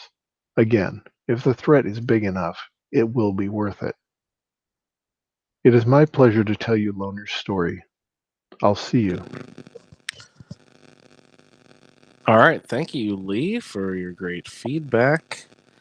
He also brushed across Modus and the relationship with the Enclave and the feuding humans that were left there. Do we really know what happened between the humans? Like, he just mentioned that the humans were feuding, and then all the humans were dead, and now Modus wants to recruit all the new humans who come in. It's still really vague. Do we know anything more? Nothing I've come across. That makes me think that Modus is leaving out information. He might be, or they just might not have typed it into terminals. You know, I since I haven't done it yet, I'm not sure, but I've read a few terminals there, and I don't remember them getting down to brass tacks about who fought who and why.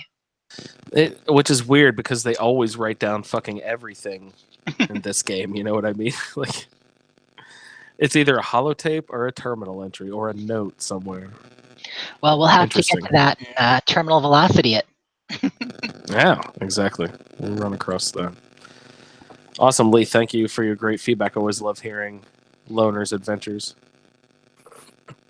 So I did like the way that he snuck drop bears into the list of creatures. I didn't even catch that. That's beautiful. You've really got to watch out for them. They're horrible beasts. And Loner still calls Scorched Beast Sierra Bravos, which I think is cool. Sierra Bravo, Quebec. Also, I had a realization when he was talking about, being contacted by Modus. You know how we've talked about before about how it's so weird that out there in the lonely wasteland, you walk into places and people are always getting a hold of you? So the different factions seem to have different methods, but they actually explain it better than I thought. I got an alert pop-up on my phone earlier today, about an accident. And I realized that basically what the responders are doing when you keep hearing them out of nowhere for events and stuff, they're using the emergency alert broadcast system just like on your Android or iPhone. Yeah, that's hilarious. And because they're responders, they have access to that because they were firemen and policemen and stuff. And then at Free States, Abby, she never actually does that. You have to, she'll play things when you go into bunkers that she has access to. But you don't just hear it on your Pip-Boy randomly, I don't think. And then Rose, you can't hear her until you actually upgrade and broadcast her signal. So they actually do explain it better than I thought. And then Modus is another one who can talk to you anywhere because of satellites. Wow, that's a great call. I wouldn't have never put that much thought into it. That's very nice.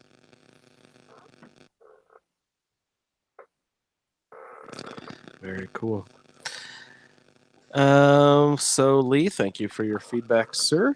We also have Will and Jen. I know they've been playing a lot together, and in fact, we'll be appearing on the show together next week. Yeah. So, Will and Jen, we'll check in with your feedback here, and everyone look forward to their appearance together on the show next week. It'll be really nice. We'll go ahead and check in with Will first. So, Ray, if you have that queued up, we'll go ahead and roll with Will.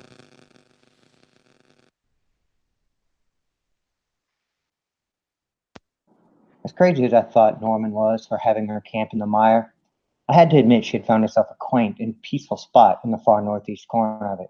It was almost, dare I say, pleasant there. Maybe her Mothman temple really is watching over her camp, warding off the deadly creatures. I don't know. If I wasn't so attached to the forest, I might even consider setting up camp as a neighbor, especially considering how much time we spend there. It had sort of become our base of operations. But this time Norman had a surprise for me. She had built a guest cottage, so I didn't have to make that long trek home after every adventure. She had even included a radio, pre-tuned to classical, knowing I appreciated the ambiance. I would have been fine with the Appalachia radio as well, anything really, except for Rose's radio station. Her guest cottage was larger and nicer than my entire camp. A life of military and law enforcement had left my needs simple: my bed, my guitar, a few workbenches, and my precious crops. So I was a little overwhelmed, but very appreciative. After some preparations and paying our respects to Mothman, he was off to Dwight's camp. He had volunteered to accompany us and had a place set up near the White Springs, which was our destination now that we had acquired a congressional ID card that would allow us access to a secret bunker there. Though the walk from his camp to the bunker was short, it was not uneventful. We were caught in a battle with the Scorched Beast when a group of super mutants used that opportunity to ambush us. I had to break out the heavy guns early and held down the trigger on my Gatling plasma and didn't let go until everything was dead. Used about 3 full plasma cores, but it was worth it. Dwight had put on an owl mask when we left his camp and looked almost comical as he fought alongside Norman and I. But the man had a mean super sledge that felled enemies with a single blow, so I refrained from comment. Anyways, we found the bunker and Senator Blackwell's access card granted us passage through the security grid. Passing through a vault door similar to that of Vault 76, we were greeted by a creepy voice over the intercom that called itself, or rather themselves, Modus, the last member of a secret government society called the Enclave. So, once again, Blackwell is proving himself to have been right all along. We were ushered through a decontamination shower, which stung a bit, but felt great afterwards. I haven't been this clean since Reclamation Day. I needed one of these from my camp. Sure, it hurt, but a shower's a shower, and they were hard to come by nowadays. Modus knew none of us were the senator, but that didn't seem to bother him, them, as they gave us a present of some nice custom-tailored Under Armour, which I appreciated. I didn't appreciate all the scary Assaultrons walking around monitoring us, though. We had started to ready our weapons before we realized they weren't trying to kill us. We took a proper ID photo, Norman leaving her headwear on despite being specifically told to take it off. Strong-willed, that one. And Modus took us on a little tour of the less sensitive areas of the bunker, even offering us some refreshments in the form of water and some sugar bombs. Isn't that what pedophiles do? Lure kids in with promises of candy? None of us were children, but I looked at Norman, and she's still pretty young. Don't take it, I said, and sit close to us, just in case.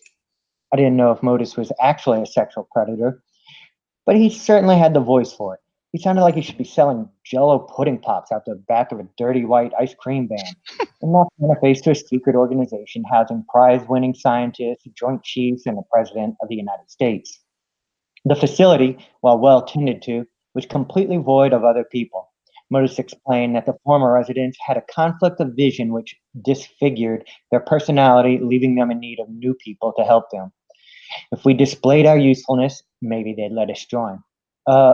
I'm already a retired Vault-Tec security officer, a responder, first and foremost, a Brotherhood Knight, a private in the Army, governor of West Virginia, and soon to be mayor of Watoga. I'm not really wanting to join anything else. I'm just looking for info on these silos. But Modus seemed unfazed by this. We were told to take a questionnaire to determine if we had the knowledge and character they valued. Vault 76 was intended to house the best and brightest in the country, so I had little doubt we did. Norman said she wasn't taking this stupid questionnaire and skipped it straight to a more tangible show of the strengths test. But I took it and aced it, of course. Well, I thought I had, but Modus seemed almost embarrassed for me, and I had to go to another terminal, which gave me an assignment to prove my worth, along with Norman in another way.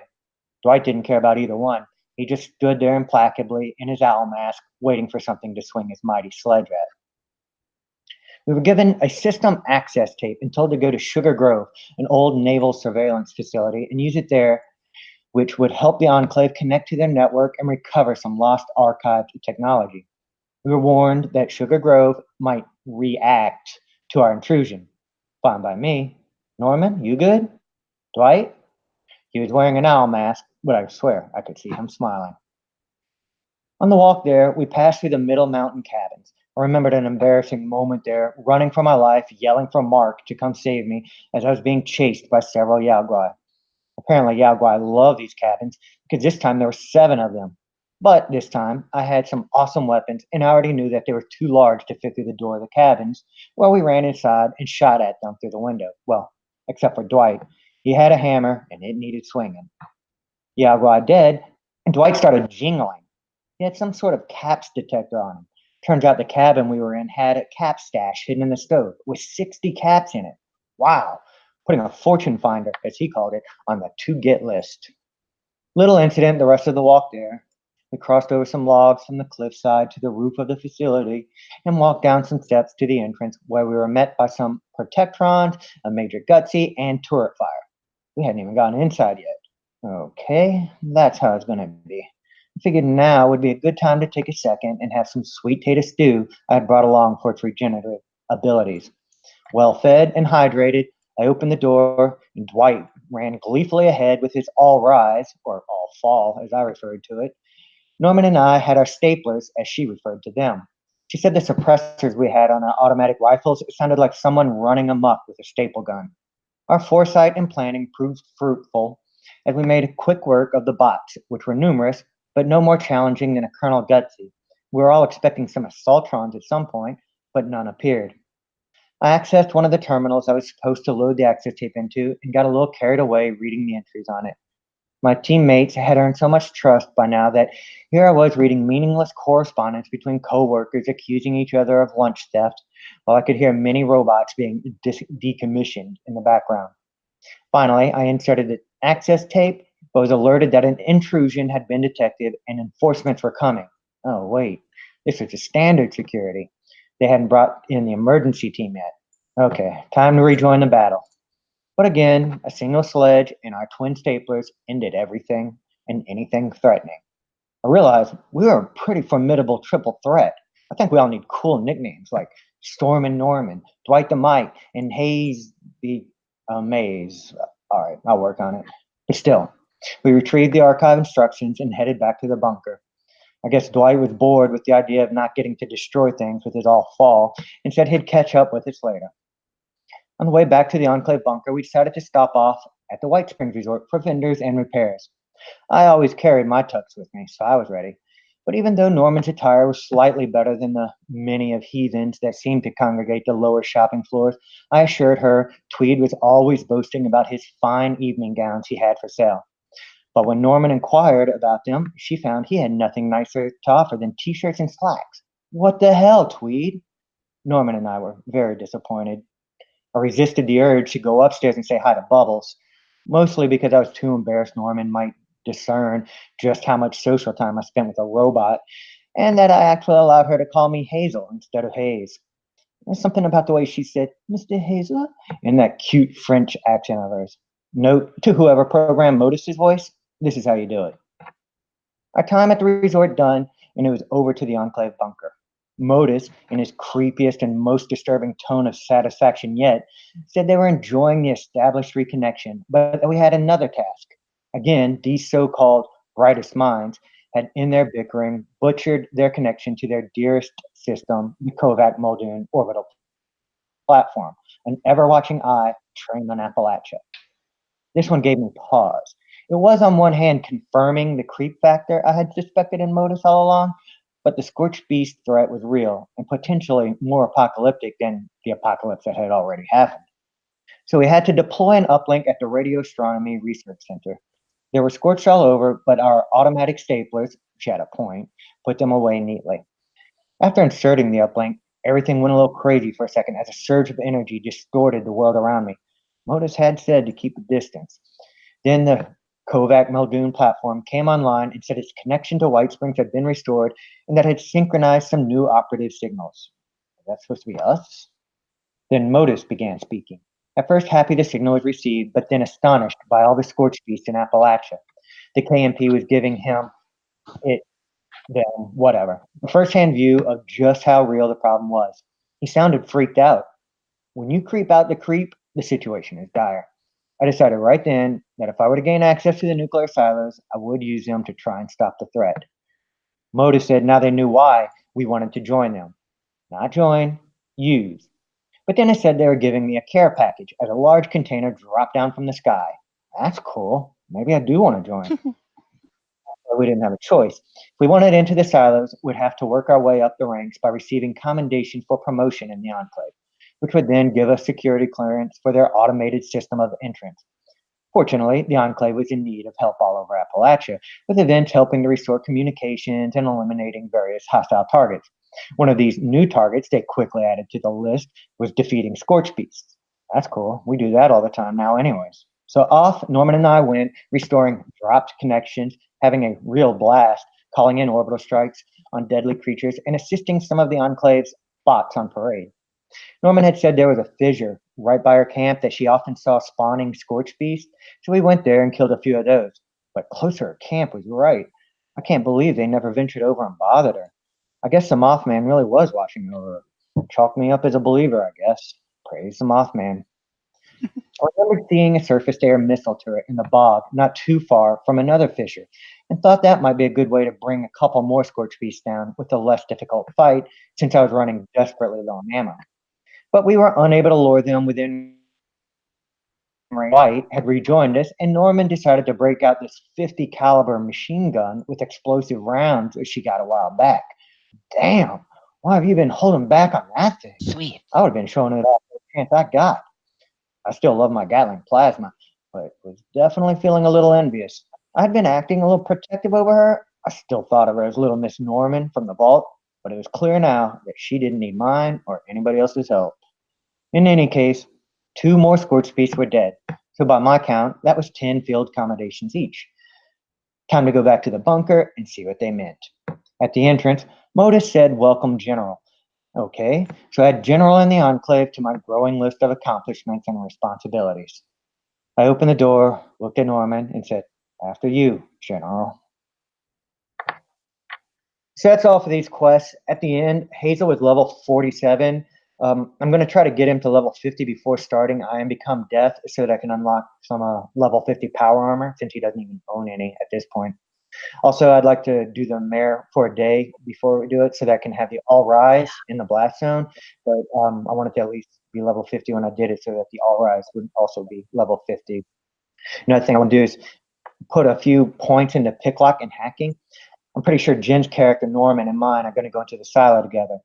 So we figured out who has what cards, so we can kind of fill the holes by sharing to hack all those terminals and pick some of the door locks, which makes the silo runs considerably easier. Anyways, that's all for this week, so I will see you in the wasteland. The level weapons is something that I've always, I've gotten used to it. But that is something that is always I felt was problematic early in the game, and I understand the need for it in a PvP scenario, and MMO style game or whatever. You know what I mean? Like you have to do that, I guess. But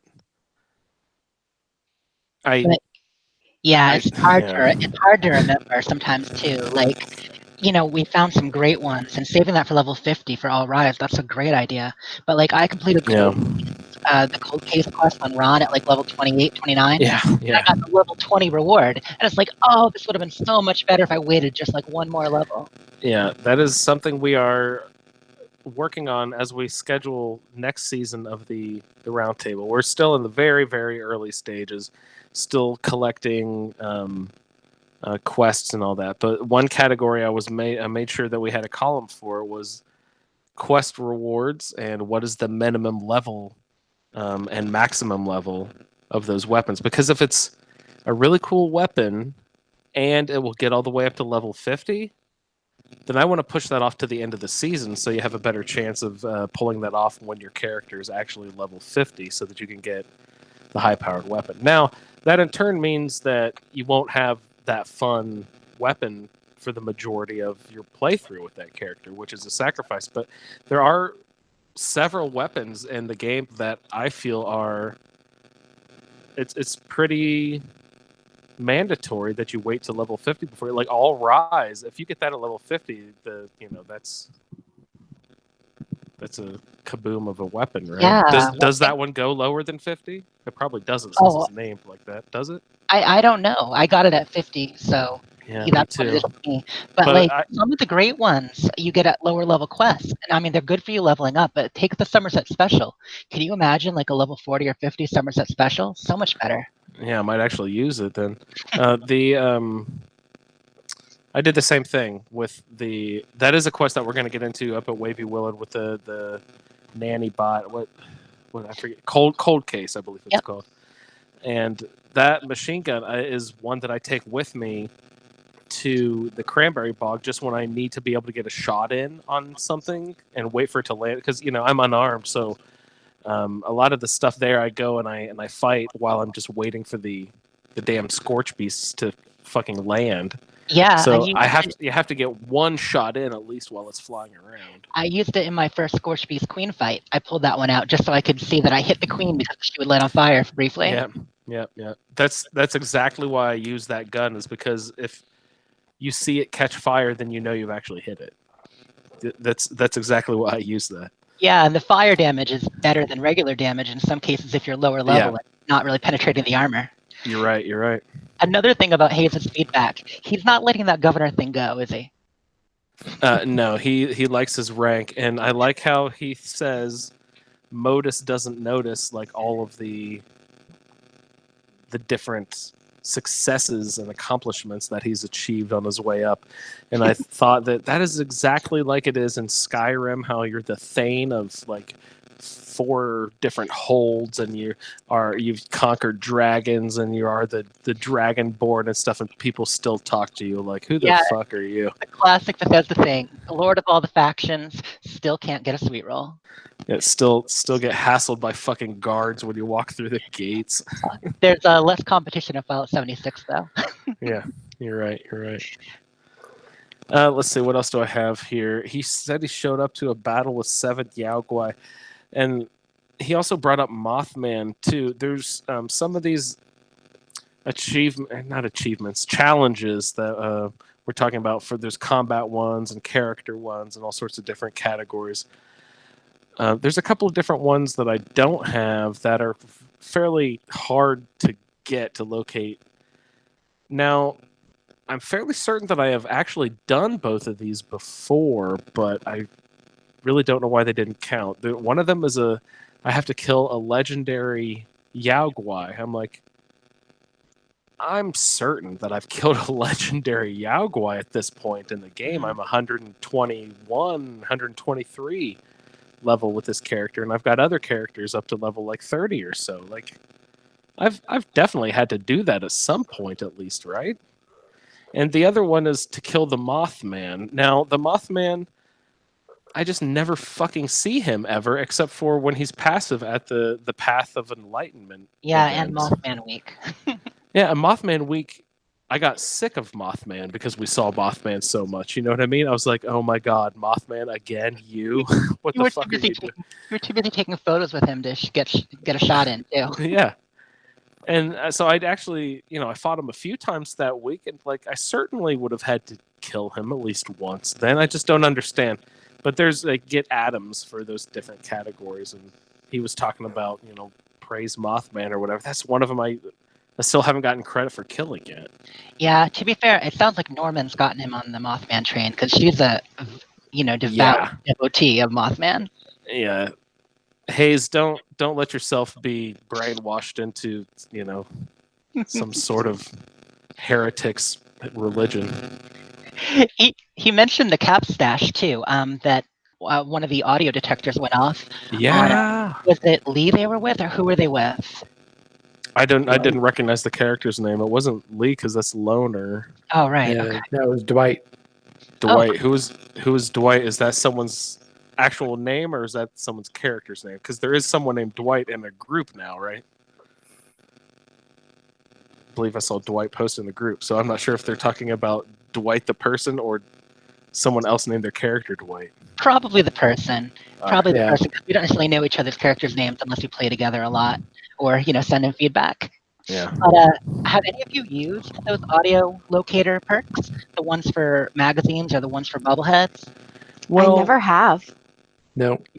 Jess, now that you mention it, I was adding points to my cards willy-nilly and accidentally fucked up my perception ranking because I put too many points into a card that I don't have enough points for in my perception to use now. I did have 1 point left over, and I was like, oh, I'll just toss on the one for magazines. I have the one for caps and the one for magazines. So. That name, Panapictographist. Yeah, I don't even know what it means, Panapictographed. Yeah. I guess it means here magazines.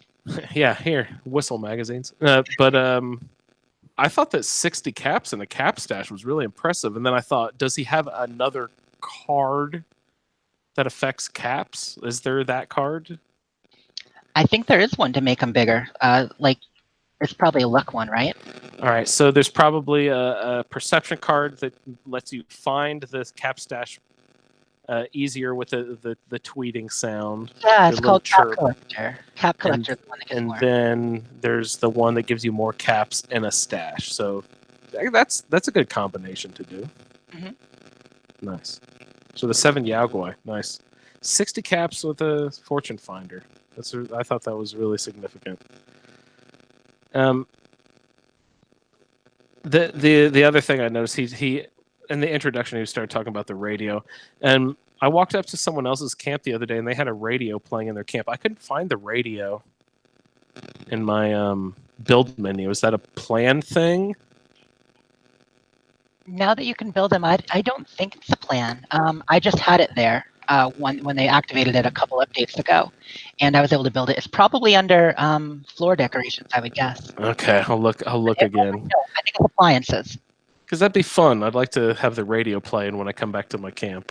Yeah, when you Nice. first load in, it won't usually play the very first song when you get there, but as soon as the radio switches, it'll then start playing on the in-camp radio. That's nice. And we did decide that it is, since it's all on the server, we all are hearing the same songs at the same time, right? Sure are. Yep, we can have a sing-along. Yeah, that's fun.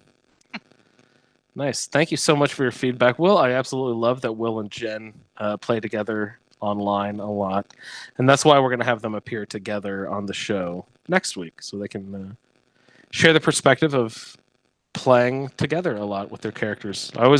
This is one of the great things is people have a lot of problems with the Fallout 76, but when I was playing Fallout 4 and then thinking about everyone in this group, this is one thing that I just dreamed of, was being able to play Fallout 4 with you guys. Now, it would be better to me, I think, if Fallout 76 is a great game, but I would be even more appreciative of a multiplayer online for Fallout 4 specifically, because I really like the interaction with all the characters and the NPCs and stuff. Now, Fallout 76 has done a great job of providing us an atmosphere to interact with each other in the Fallout universe. But one of the great things about the Fallout universe is the backstories, the NPCs and everything. And someone who has been delivered stories via characters and interactions, to go from that to only being able to be presented information through media, as in Pip-Boy's holotapes, letters, terminal entries, and that sort of thing, to go from like being presented stories and information from a narrative-based character to receiving it through, just mechanical or dropped or left behind thing. That I understand how that's a startling difference between the two games, but I do hope that someday, eventually, someone will be able to have a really solid, good version of a multiplayer Fallout 4 mod. I think that would be really incredible. I think people have been working on one for Skyrim for a very long time. I don't know if there's... Yep. I've heard that there's promise to that, but I don't know if that'll ever actually happen or not. Yeah, Skyrim together. People have said that, testing it, that it's cool. It would be great for Fallout, or even in Fallout 76 with private servers. That way you know that you log on, you can run into your friends. And that would be great, because as it is, we can often play together, but servers get full. We have trouble finding each other sometimes. Exactly, and I don't want to bash on ESO, because I know that there's a lot of people out there who really like that game, and I don't want to turn into the same garbage person who the people who bash on Fallout 76 all the time. Yeah. But that's what I really wanted ESO to be, was Skyrim with friends, and it was something different. So I got mad. But I understand how a lot of people have that same sort of view of Fallout 76, though. You know what I mean? I have to be able to take the other side of the view, because I have that exact same feeling with ESO. Yeah, you've seen it from the other side. That makes sense. Fallout 76 doesn't meet with their expectations of Fallout 4 with friends, and that didn't meet your expectation of Skyrim with friends. Yeah, so I have to hold my tongue about being a dick about not liking ESO. You know what I mean? But yes, Will, thank you for the feedback. Jen, we will hear from you next week. So Ray, if you have Jen's feedback, we can go ahead and roll through that. Okie doke.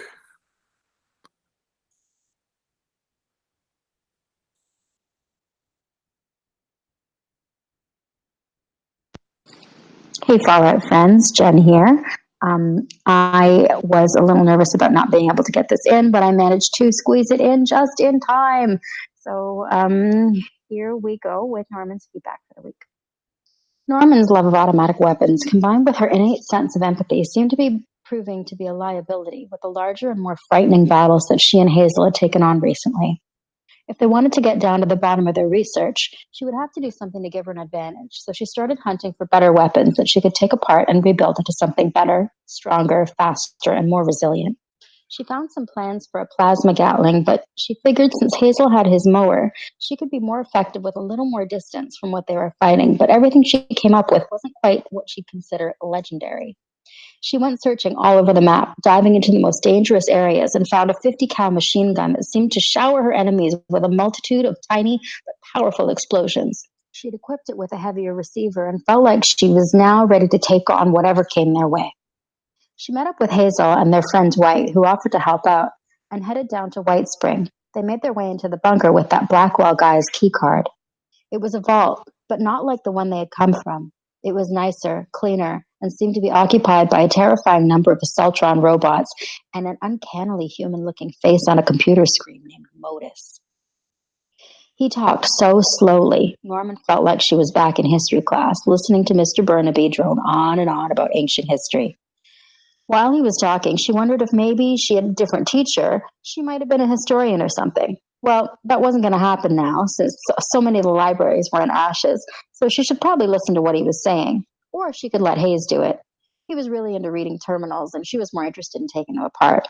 While she was wondering all of this, she absentmindedly started pushing buttons and then realized she totally missed a test she was supposed to be taking at another terminal.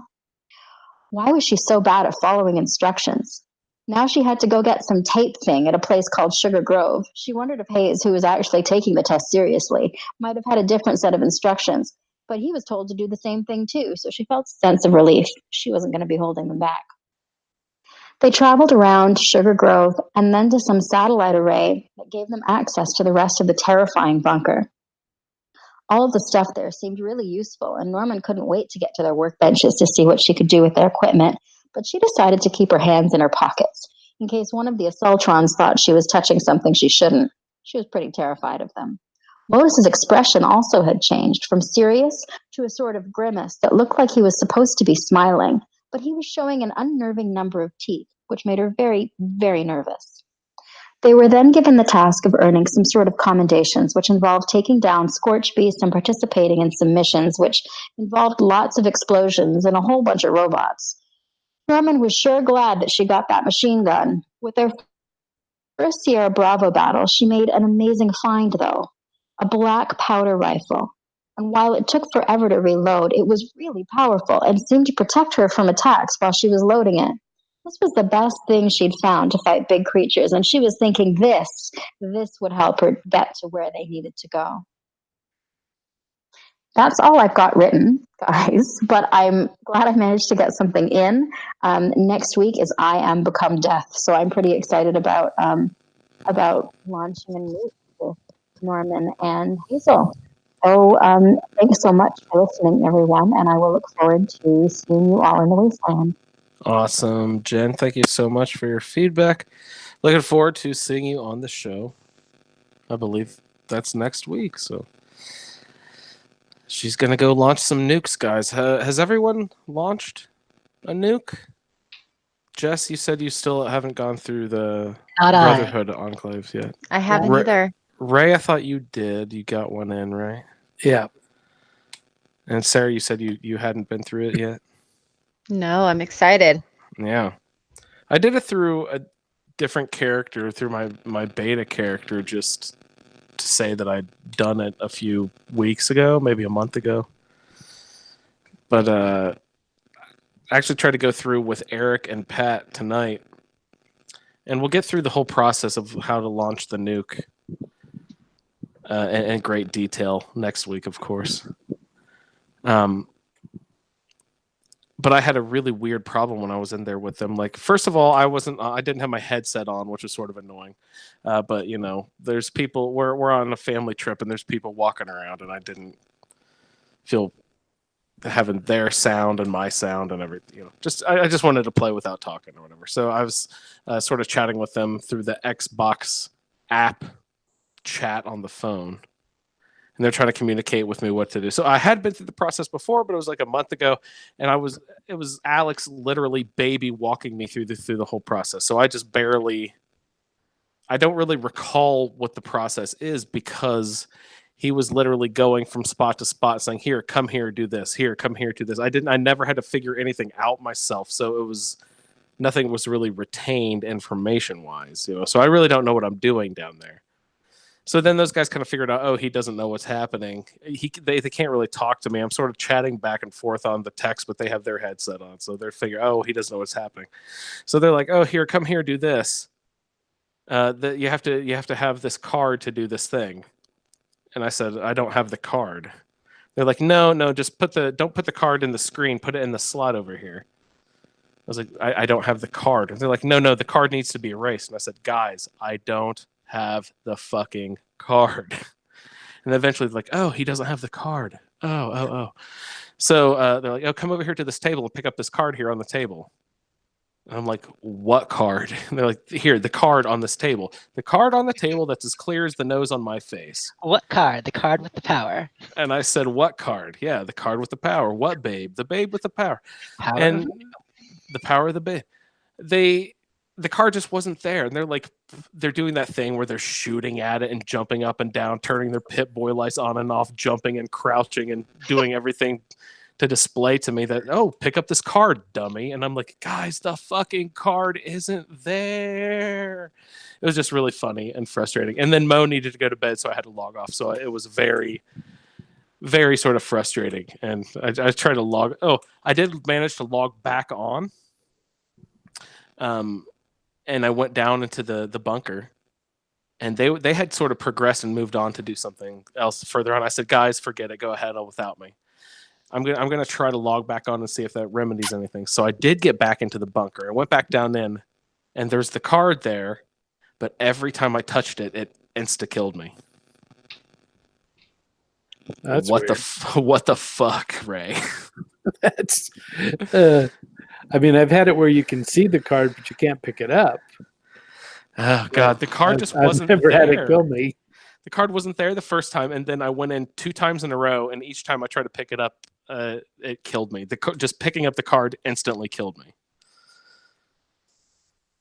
It was crazy. Anyway, we'll get into way more detail and depth about this nuke launching. I'm hoping to do the whole process just a couple of times so I can actually understand it, because as far as I can tell, it is a really big, long, involved to do with lots of terminal entries and turning turrets on and off and like fighting robots and turning robots against each other and getting cards and getting body scans and blah, blah, blah, blah, blah. Lots of stuff to do in there.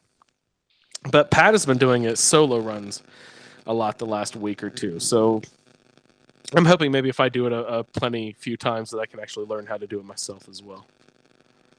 I can actually deploy those 3-star weapons I've been saving all this time. The troubleshooter gauntlet. Mm-hmm.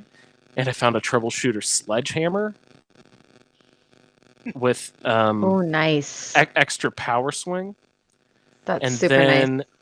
5 minutes later, I found the mod that makes it heated and bladed and extra power damage and turns it into a rocket super sledge. Oh yeah, you were talking Holy about cow. trying to attach the mod. And you're right. Last week I couldn't attach the mod to the thing because it was bugged. No one could mod anything. So that was very upsetting. But now they fixed that, so you can attach your mods to your weapons, which is so amazing.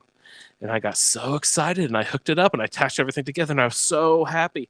And then I loaded up all my cards, and I got everything all set, and then I was comparing damage numbers, and the weapon I was using before still has higher damage. I was all excited for fucking nothing. Is it because of the perk card for unarmed versus melee weapons, or what? Yeah, but see, I compared. I loaded all of my slugger, super slugger, master slugger, and then I put on that weapon, and I compared that to the damage of my unarmed when I had the fisticuffs card or whatever it's called. Don't underestimate the troubleshooter bonus. You know, troubleshooter bonus really will help a lot. The 30%. Is that also turrets, or is that just robots? Oh, I think that's just robots. Just robots, okay. Yep. I had a troubleshooter ski sword I used in Watoga a lot. It was only level 40, but it still did a lot of damage, even though I'm not specced for melee. So I like it. Troubleshooter is the weapon, the weapon descriptor name that does, I believe, 30% extra damage to robots. What is the armor name that makes you receive less damage from robots? I don't remember offhand. Is that also troubleshooter? Yeah, it's still troubleshooter. It's still troubleshooter. Okay. So I have not been collecting that sort of armor, but I assume someone out there has gone with that method of getting a troubleshooter weapon and collecting a full suit of troubleshooter, I don't know, combat armor or some sort of heavy armor. But I think it's generally wise to get your power armor out, shine it up a little bit, take that in there with you. I think that's pretty much what a lot of people end up doing. Yeah. Which would mean that I cannot use my troubleshooter gauntlet, and it's going to make me have to use the troubleshooter's rocket sledge, super sledge at this point. Sorry, Jess. What were you about to say? Oh, I was going to say it's one of those times when you actually have to use the power armor. You know, it's good for something, and you can, you can try it both ways. I was using power armor probably about 10-20% of the time. in my normal play style, I would say. Mm-hmm. I'm having to use it 50 to 60% of the time now because I'm over and my stash is full, and I'm always like at the only window I have is usually about 20 to 30 weight units at this point to play with, and then I have to figure out something to do to get myself unencumbered again. So I'm spending a lot of time in my power. I was just trying to do that outside of power armor, but now I'm to the point where outside of power armor I can't walk around much anymore, you know what I mean? So I have to be in power armor all the time just to like fast travel and move around freely. So how's your core game going with that?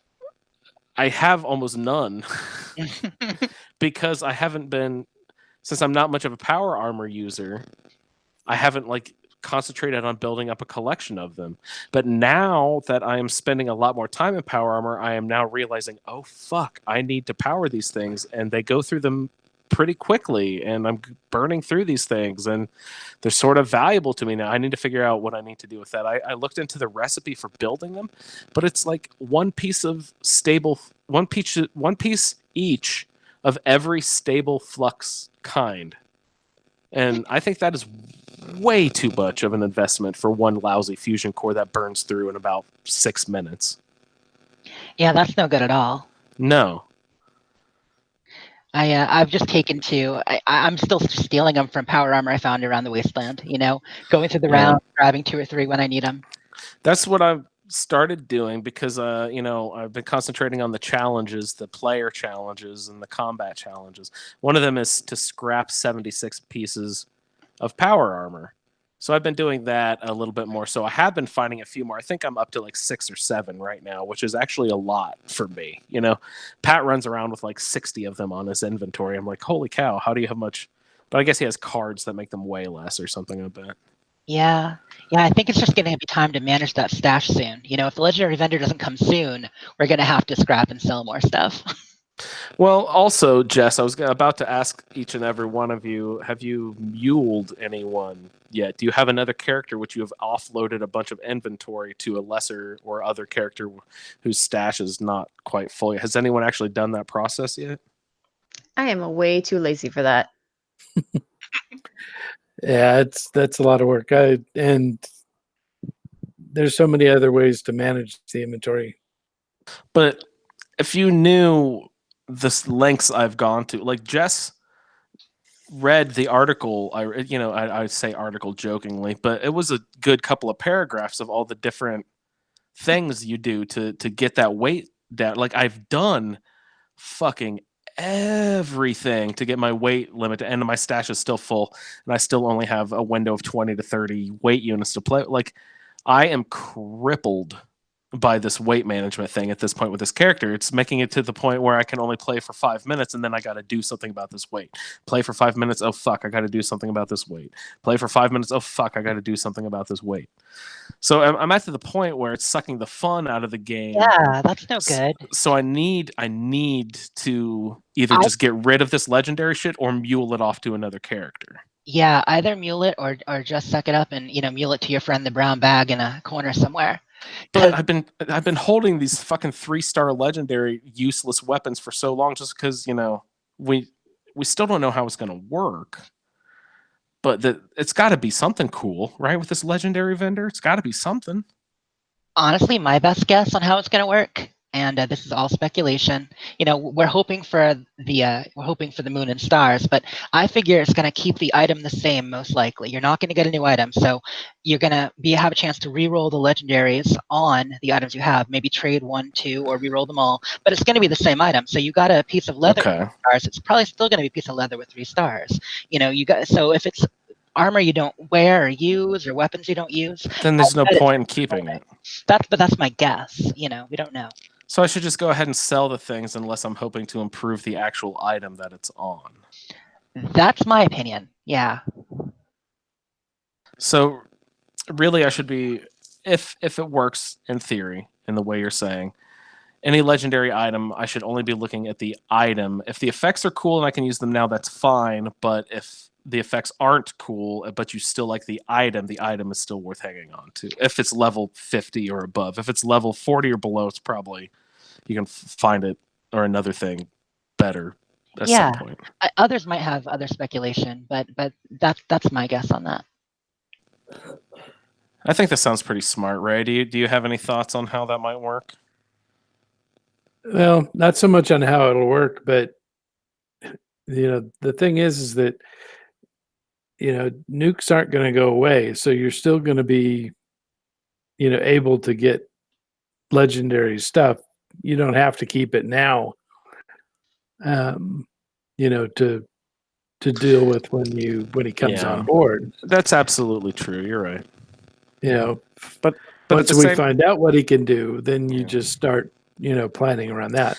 But at the same time, it's more fun to turn in 20 items right now instead of have to trickle them in like one at a time as I find them.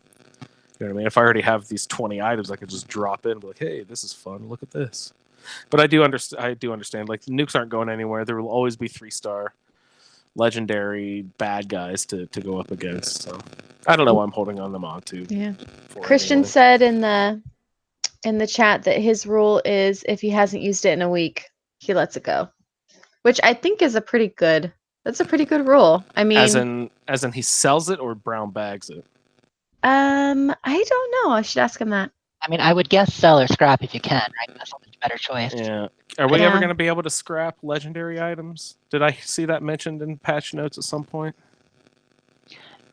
No, No? not that I know of. No, I mean maybe with legendary vendor that will be an option there, but Yeah, that would be good. Okay. I'd like to be able to scrap Christian those says things. he just drops them. yeah, Must be nice to be able to just drop stuff, huh? drop. Well, I- what yeah. did he do? Christian did 12 nukes yesterday. Yeah. So He said he didn't have time to get the benefits from one before he had to run to the next one. That's funny. There's so many of them. And he is in our chat like, I have 5 gauntlets. Ray, do you want one? Do you want a gauntlet? Like trying to offload. yeah, shoot. Oh, I'm not in the chat, so I can't see it. It's like Ray has water, Christian has gauntlets.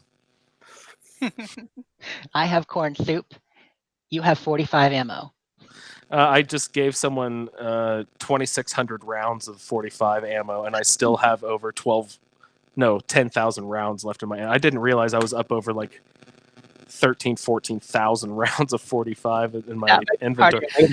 That is my weight issue right there, also because I was specializing in combat shotguns and combat rifles early in the game, but I found I was very limited by the access to 45 rounds and shotgun shells. Even if you did have Ammo Smith, even if you did have Super Duper, I still was constantly just running out of ammo. That's why I've switched over to being a melee / unarmed character, was to conserve ammo because I found it so fucking hard to come by in Fallout 76.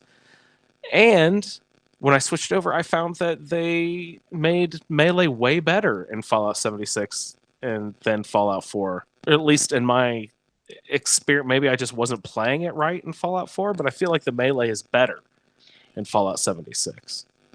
Oh yeah, it's definitely stronger comparatively, especially without vets. People are just finding it easier to survive, get in there.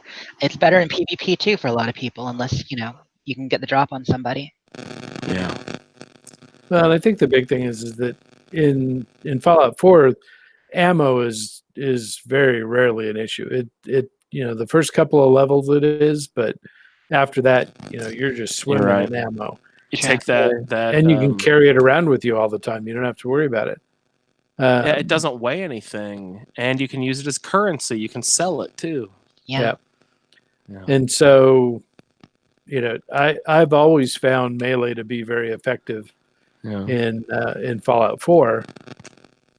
And so I think the thing is that guns are less effective because of the ammo situation. That makes sense to me. Fallout 76. Yeah.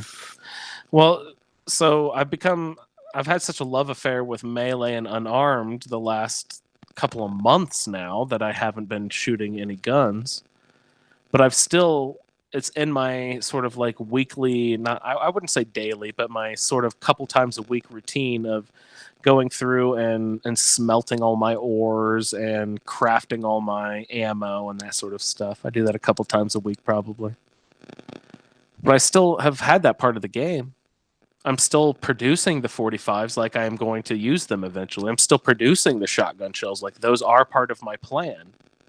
I still have the cards that are shotgunner and rifleman. I have all 3 categories of those all maxed out. That is still part of this character.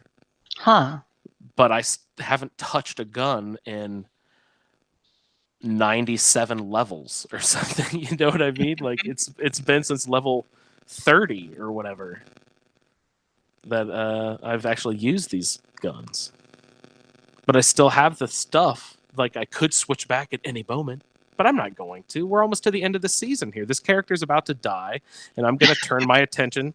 I'm going to turn my attention onto a new character for next season and get that character up over 120 levels and do whatever with that character. Yeah, you're saving all that fat loot for, all your friends in the game and maybe for your next character. Yeah, well, I can mule some of this worthwhile stuff. And I was thinking about that. Is that a worthwhile strategy in the game to have your high-level character craft a bunch of level 10 stuff for your character and then dump it all off on your character when they turn level 10, and then go load your old character when your character's about to hit level 20, and then have them craft all the cool level 20 stuff that the character probably hasn't found plans for and all that. So, you can pass off weapons from your high-level character onto your low as they hit those milestones and leveling up. You can make a whole round of shit for your character and just hand these high level 20 stuff, level 30 stuff.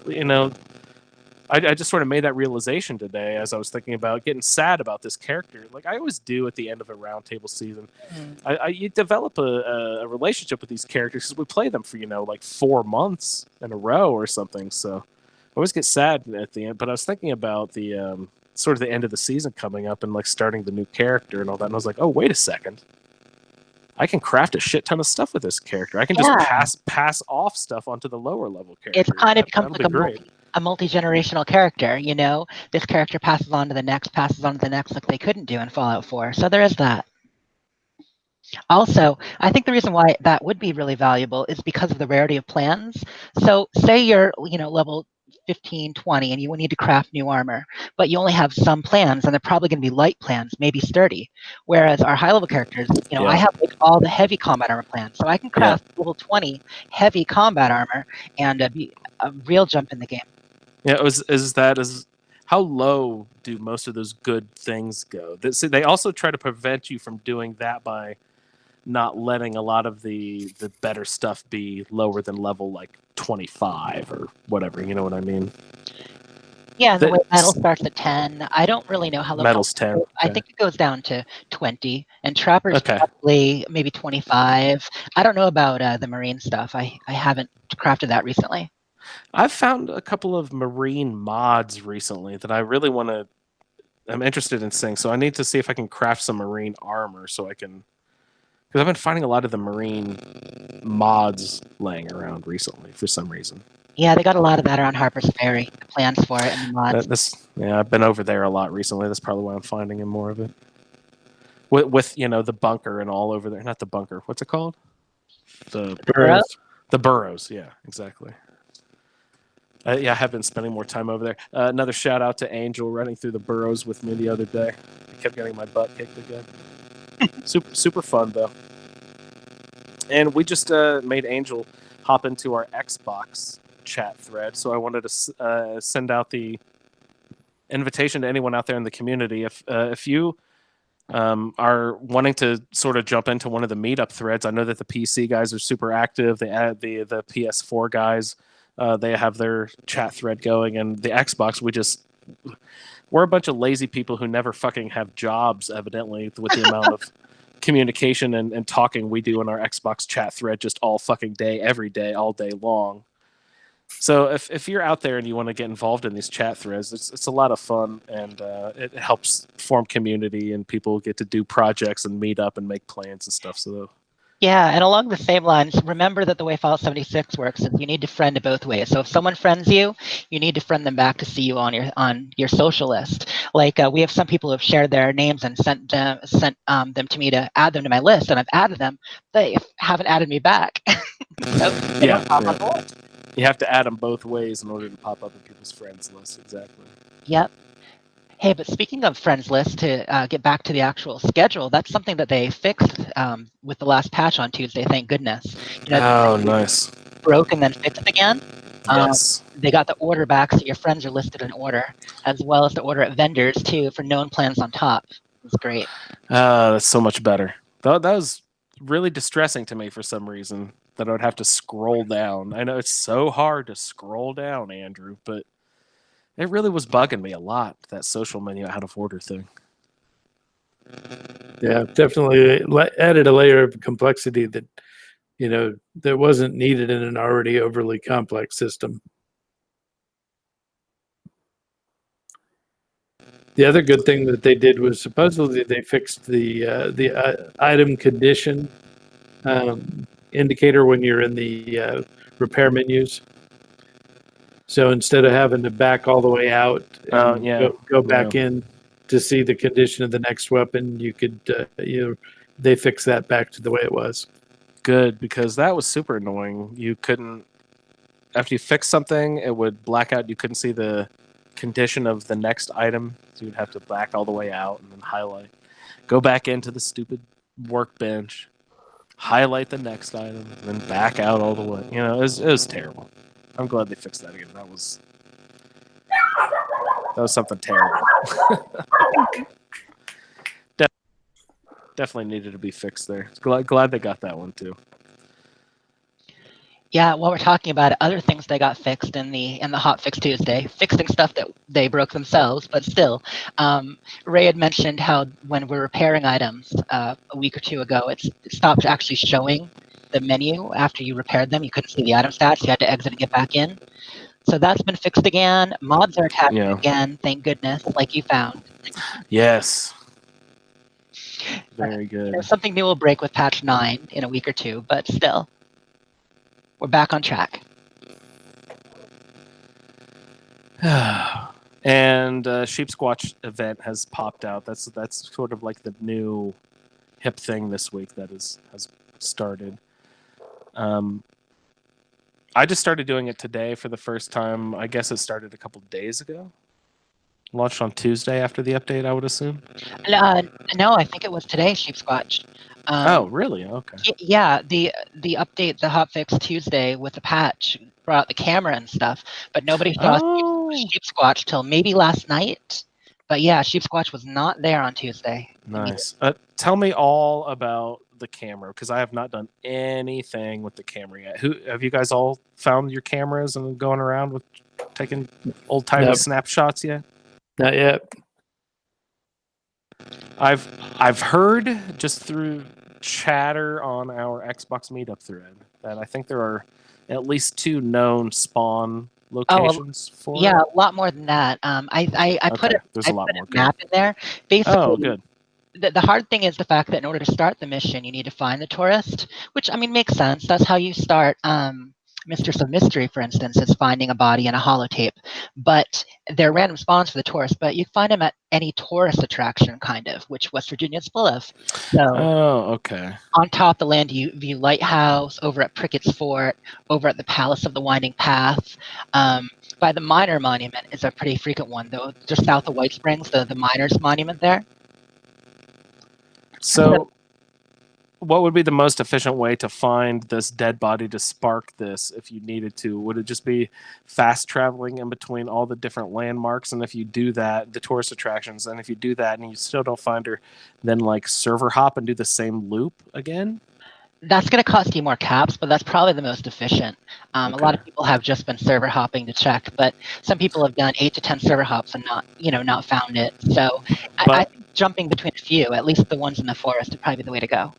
Okay, so do like a small loop in one area, which you could run around instead of spending caps fast traveling, or just a small amount of caps fast traveling between the 3. Yeah, exactly. And then server hop to the same locations in the forest and hit those up. Don't do a whole big loop of all the locations all over the place. Okay, yeah, that makes sense. Yeah, I think that'd probably be most efficient. So I haven't done camera yet either. Just found the map, talked about it a bit. The film crafting I thought was really cool because it's under ammo, and Ammo Smith and Super Duper will affect your ability to craft film for your camera. Okay. So you can use Ammo Smith, get a bunch of film, and it is labeled ISO 400, which I love the detail on that. Nice, yeah. Gotta have that high-speed film. Yeah, and speaking of high-speed film, how about high-speed movement with the camera? I don't know what you're referring to. What do you mean? Oh, when you brought someone into the group the other day, you referenced it. I'm talking about how when you Oh, yeah, camera that. Yeah. and you emote, you move high speed through the map somewhere. Yeah, I didn't really understand. I haven't seen it happen myself, of course, since I haven't found the camera. But someone in the group, was it Will? I don't remember who brought it up. Said that I don't even know if it happened to them or if they saw it in like a Reddit or something. But if you have the camera out and you're looking through the camera lens, which is basically like looking down the scope of a gun, I think it functions very similarly to looking through a scope. Yep. Yeah, you can do level. If you have the camera lens up and you're looking through the camera lens and then you try to do an emote, it basically does the same thing that Nuka Shine does and make you black out and fast travel somewhere. Yeah, I think Gabe's always on top of that stuff. I think he's done it. Gabe, okay. And if you do it inside, you'll just get shot around the building. But if you do it outside, you could be shot past where you have to load. So. Oh, you could be shot outside of the the edge of the map and then be in no man's land and like fall through the floor a billion times and die over and over again. I wouldn't discount that possibility, but I meant it would put you so far that you kind of, how the game sometimes loads a little bit slow if you run really fast. Yeah, well, exactly. With this, you get somewhere where everything's going to load around you, so you're momentarily in no man's land. Interesting. So that's a fun little tidbit. Everyone go try to do that before they patch it. It'll be sweet. Yeah.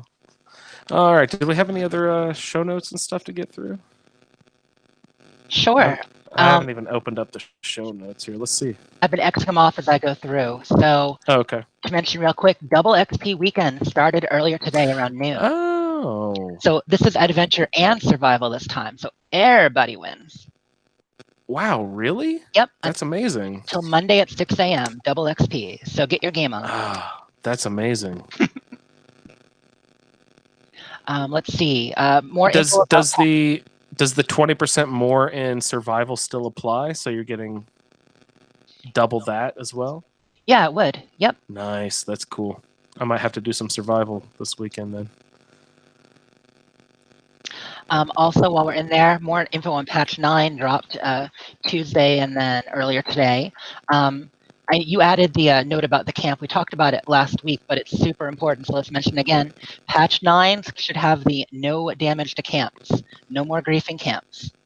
And now I mentioned Leon bailed because people were destroying his camp over and over, and he got really tired of doing the rebuild, and he got very discouraged by that.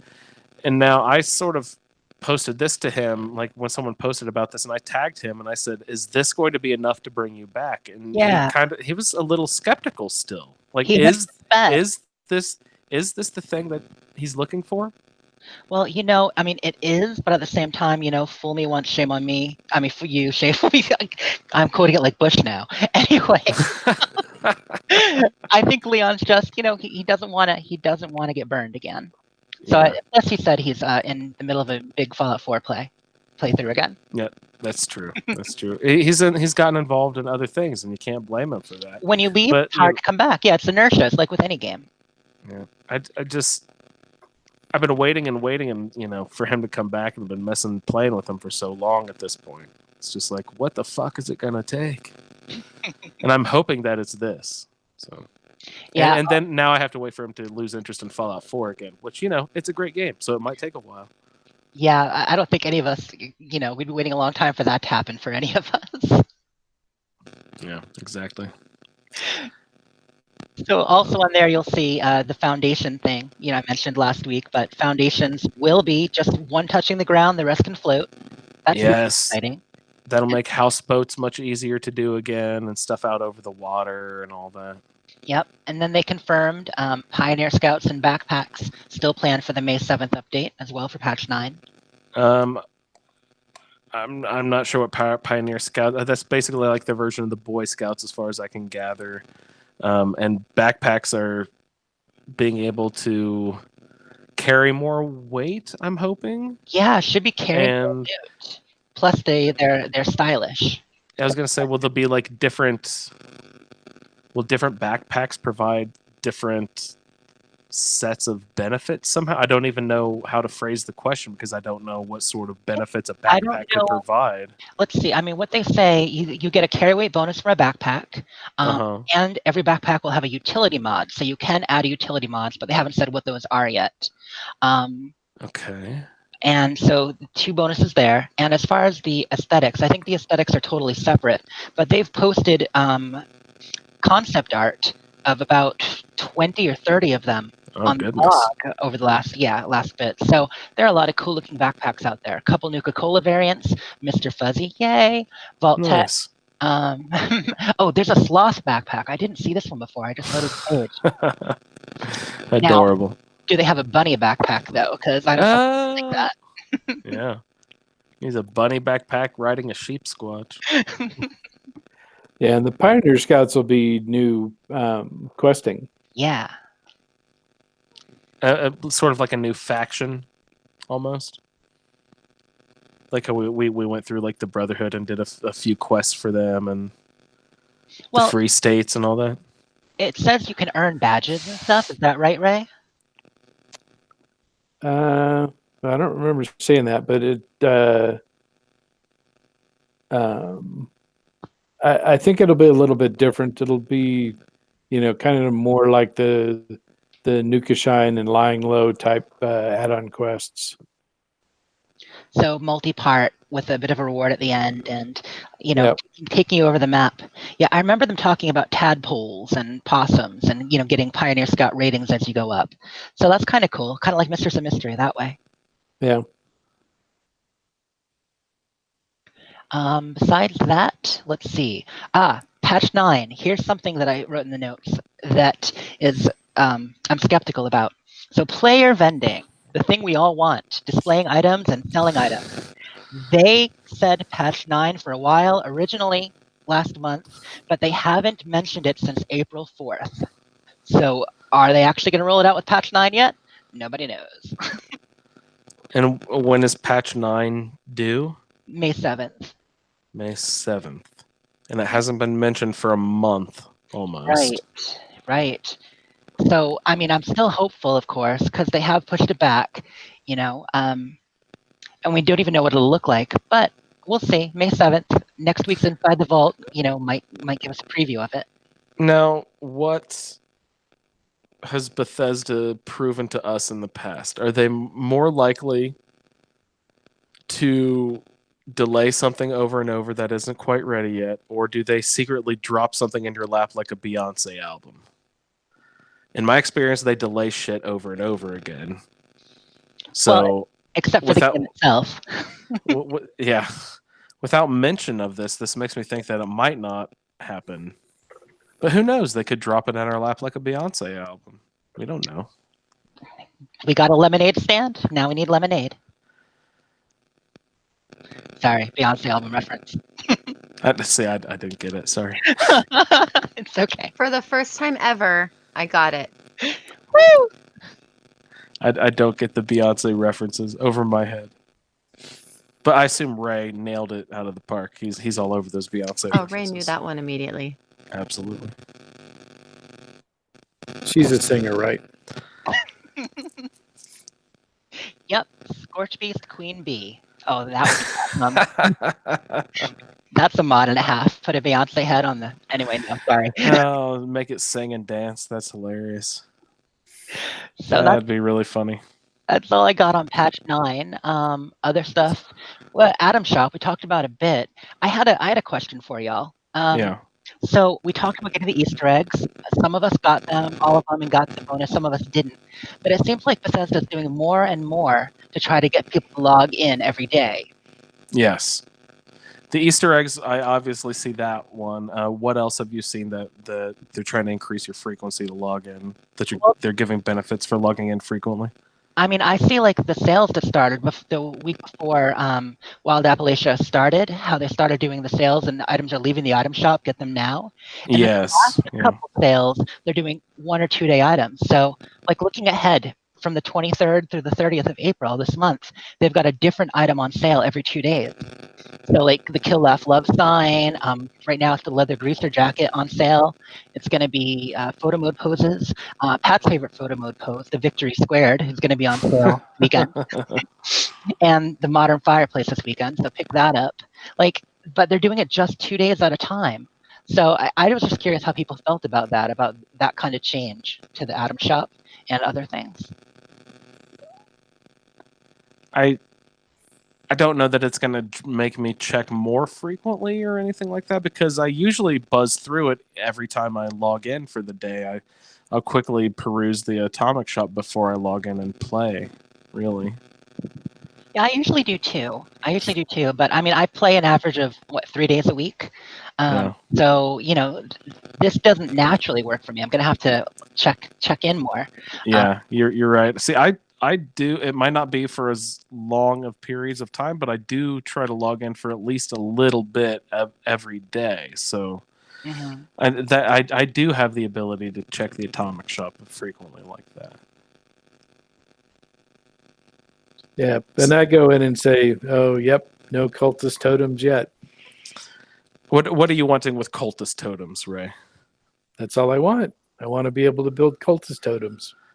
Like, do you want to craft and carve them and design different totem poles? That'd be fun. Yeah, it'd be great to be able to, this one has antlers, this one has horns. Yeah, that'd be sweet. You drop that in a Reddit idea thread yet? No. Hey, man, ideas blossom from somewhere. You got to start them somewhere, and that's a pretty good idea. So, like that one. I'll start it here, then somebody else can. Someone else can go to thread and go to Reddit and do the Reddit thing. Yeah, something else that's come to the Atomic Shop that is super controversial. Oh boy. Yeah, are you guys broken up about this? It's a whole controversy on the internet this week. I don't want to be totally Switzerland, but I know I know you say it's kind of no big deal to you, and I get why people are upset about the competitive advantage. Yes. And the biggest thing is the whole slippery slope argument. If you can repair things and use your atoms to repair things, can they then be encouraged to tweak the game so that items break faster, therefore you repair more? Or if there are other convenient buttons, like the refrigerator for the backpacks, do they make food spoil faster? But, evidence to the contrary, they made heavy weapons, they increased their endurance last week, and they have repair kits coming out. So I don't see that happening anytime soon. And I do see that, 50 atoms, that's 1 day's dailies. That's, just do a couple of 1 day's daily challenges, or 250 atoms for 6. They're not that expensive. So I'm not too bothered yet, but I see where people are coming from. I just don't see why. Why? Because why they need to include it or what? Yeah. What's their plan? Because it's not like, oh, we're going to put in repair kits and nothing else. Like you're saying, the slippery slope argument, right? So what's the 6-month plan look like? What does the 1-year plan look like? Because this isn't a one and done thing. And I'm firmly in the camp that anytime that you can spend money and have an advantage in a game, you're going to ruin the game. Yep. Yeah, no, that's fair. That's fair, because this might not have much impact and stuff's easy to repair right now. But where are they going with it? I honestly see them doing it partly as a sink for people's atoms. You know what I mean? An alternate way to spend them for people like Ray who don't really want to build camps, or people who don't care about pretty clothes. This is an alternate track to be an atom sink for people who are hoarding 4,000, 5,000 atoms. But you're right. What else might they sell? I mean, I guess let's just say they haven't gone over that line yet. So hopefully they don't.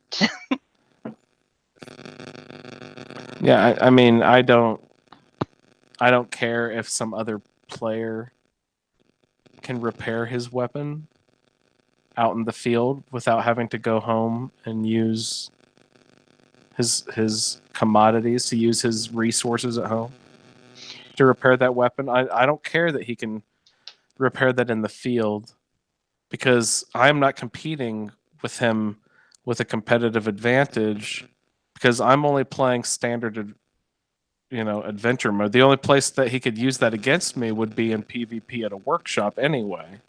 So I really don't care if you can. I'm not. I understand if you're a survival mode and it provides some sort of competitive advantage. Someone doesn't have to go home to repair their weapon. I understand that would bother people, but I'm not. Since I'm an adventure mode player, that I'm not in direct competition with that person, so I don't really care that he can repair his weapon in the field. Even in adventure mode, I mean, some possible future advantages. They could be stealing kills. Leveling up faster if you're in competition in some way. Like say they sold a bobblehead pack or something. I can see, where Sarah's saying that would be real money for a real advantage, and that's not cool. Yep. I see that. And but still, I mean, that's just my personality. Even if they do have an advantage of having those bobbleheads, I still wouldn't care. No. But that's just me, though. I do it is your feelings are valid if you are bothered by this. Your feelings are valid. It's just me, myself, my personal feelings are I do not care. In adventure mode, it does matter. In survival mode, it does matter. But since I won't play survival mode much, Jess, we need to discuss the survival mode thing for next season too. Your main weapon you're gonna get, everybody. Survival mode's rolling out these legendary weapons that you can earn by doing accomplishments, achievements, challenges, whatever, in survival mode.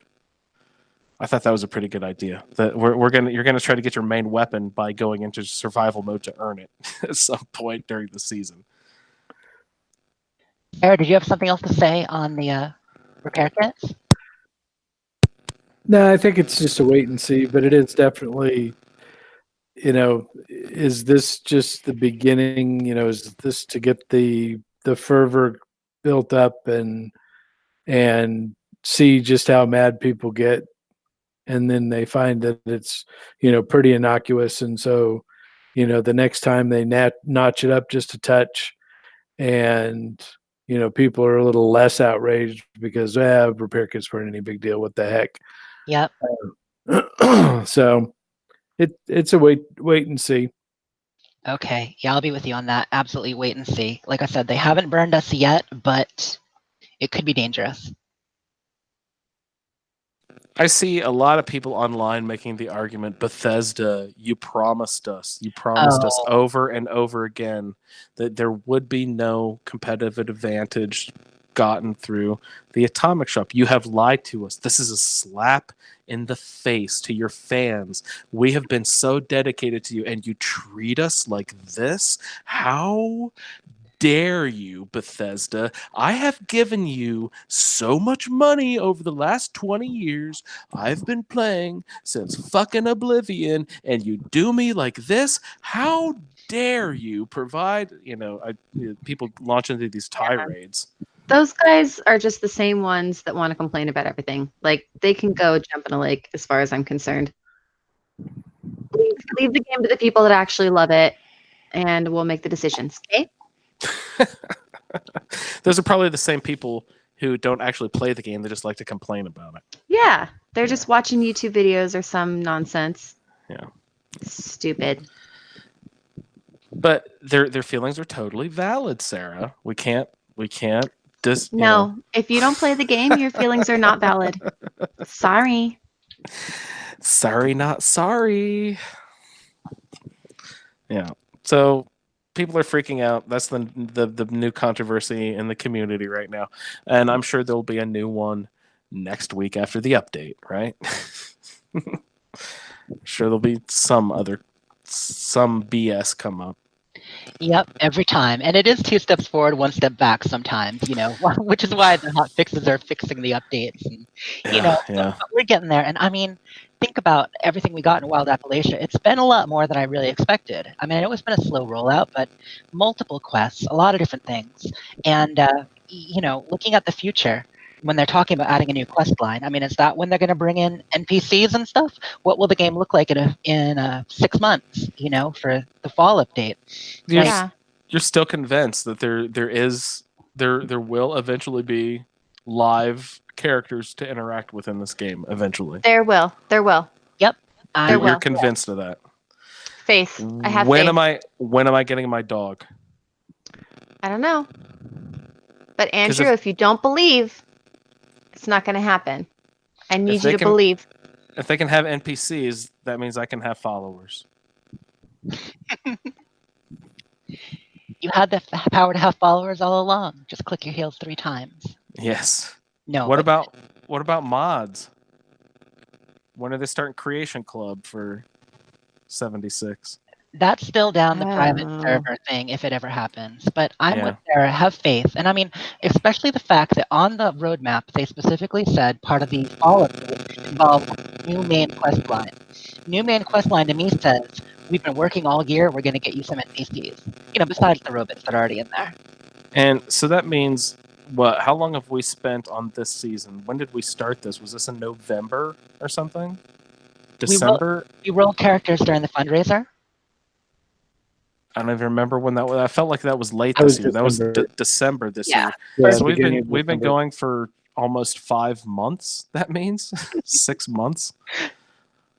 So a new quest line means another new 6 months of content for the podcast, I guess. Maybe a little quicker next time. That's one thing we do need to discuss. We're starting to get the schedule together. Everybody out there, thank you so much for your submissions as to what your favorite side quests in the game have been so far. But we're at the point where everyone has suggested the same sort of batch of quests over and over. That always happens. We get a bottleneck of the same suggestions. So now what we need is your secondary level. All of the really popular ones have been named. So what we need now are suggestions of all of your favorite weird, quirky ones that you feel like were really entertaining or something, but not everybody has done, or it's a silly something that you didn't think of including. Now we need to sort of fill out the rest of the schedule with extra side quests that aren't the really obvious ones. So if you have anything like that in your mind, Will has been a huge help with this. He and I have been corresponding on email back and forth. He's made a lot of suggestions. I've actually structured a lot of the bones of the season so far with most of the things that Will has been suggesting. So if anybody out there has any other secondary quests that we need to get to, please mention those so we can include those. Also, we're going to open it up and include some events. I think we'll probably do probably 2 quests and an event each episode. I think that's probably a good way to go about it. So I don't know, maybe do another 10 episode season with 2 quests and events. So that'll be a total of 20 quests and 10 events. And Let's see since if we can sort of there are structure it almost like more that a little events, bit. there are almost more events than quests, so there might be a couple where it's 2 events and quests. 2 events and a quest, or 2 events and 2 quests. Yeah. So that sounds good. We'll try to structure around that. And then we really haven't even discussed when we're going to start the next season. We're going to get into sort of like the off season. And that means we can have more people on the show who aren't dedicated to doing the roundtable only. Like there's a lot of people out there who have characters, and since it's their first time going through a character with Fallout 76, they didn't feel like scrapping their beta character immediately and jumping into roundtable. So I understand that a lot of people wanted to sort of experience and figure out the game more fully. But see, we started our first roundtable season like a month after the game came out. We didn't give people an opportunity to really flesh out a character fully before we were asking them to scrap, or not scrap it, but jump in with a whole new character. Now there's there should be another wave of people who get involved in our feedback now, who were those people who are super dedicated to Fallout 4, but their play style made them want to play through the whole thing first with one character before branching out and playing a bunch of different play styles. So I'm looking directly at you, Rebecca. I'm hoping Rebecca, we draw her back into the fold. I haven't heard from her in a little while, but there's a bunch of people out there just like that who wanted to play a character fully before jumping in the roundtable. So next season coming up, we don't really have a time frame yet, but since we are opening it up to not just roundtable content, that does mean that we'll be able to get a lot of other people in the community on who weren't on during roundtable time. I've already talked to Shalene, so we'll get Shalene on definitely. She's always a favorite host of the That Fallout show, and their old show on the Quest Gaming Network. Just not remembering its name. Fallout Off the Record, exactly. So we'll definitely get Shalene on, and Pat, former host Pat, was mentioning that he'll be able to come on a little bit here and there. So we'll probably have, I don't know, maybe a month off. So we'll try to come up with some good guests. I know that other people in the community suggested we get like the host of different other Fallout podcasts on, like the Fallout Lorecast. I think Eric was trying to suggest us that we book the Fallout Lorecast guy. Ray, I know that you had plans. You were talking to someone. I don't even remember who. Who were you mentioning that you wanted to try to get onto the show? Bad Company Sarge. And who is that again? He does a bunch of Fallout 76 build, character build videos.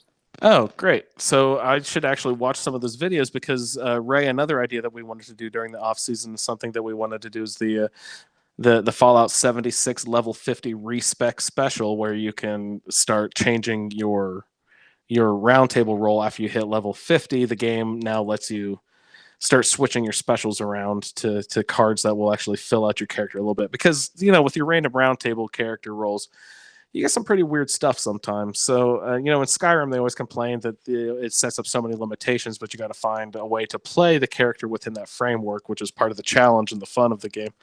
But with Fallout 76, we've kind of decided that since they give you the ability to do that, we should include that into our roundtable philosophy as well. So we're going to, one of the best episodes, I think, the funnest ones that I remember that Ray and I did together was in Fallout 4, we sort of did a character build special. So I want to sort of do a similar thing where we talk about the different sort of classic character builds that'll be in Fallout 76. And we talk about how to, after your roundtable roll to level 50, how you can respec those to really fill out your characters and make sort of the classic builds. I assume we'll cover a melee roll and the cards that go with the melee, and then a one-handed, and then a two-handed, and then pistols, and then rifles, and then shotguns, then explosives, then there's character builds for all of those sort of classic things. So we'll want to get into that sort of the respec special is another thing that we'll get into during the off season. So depending on how many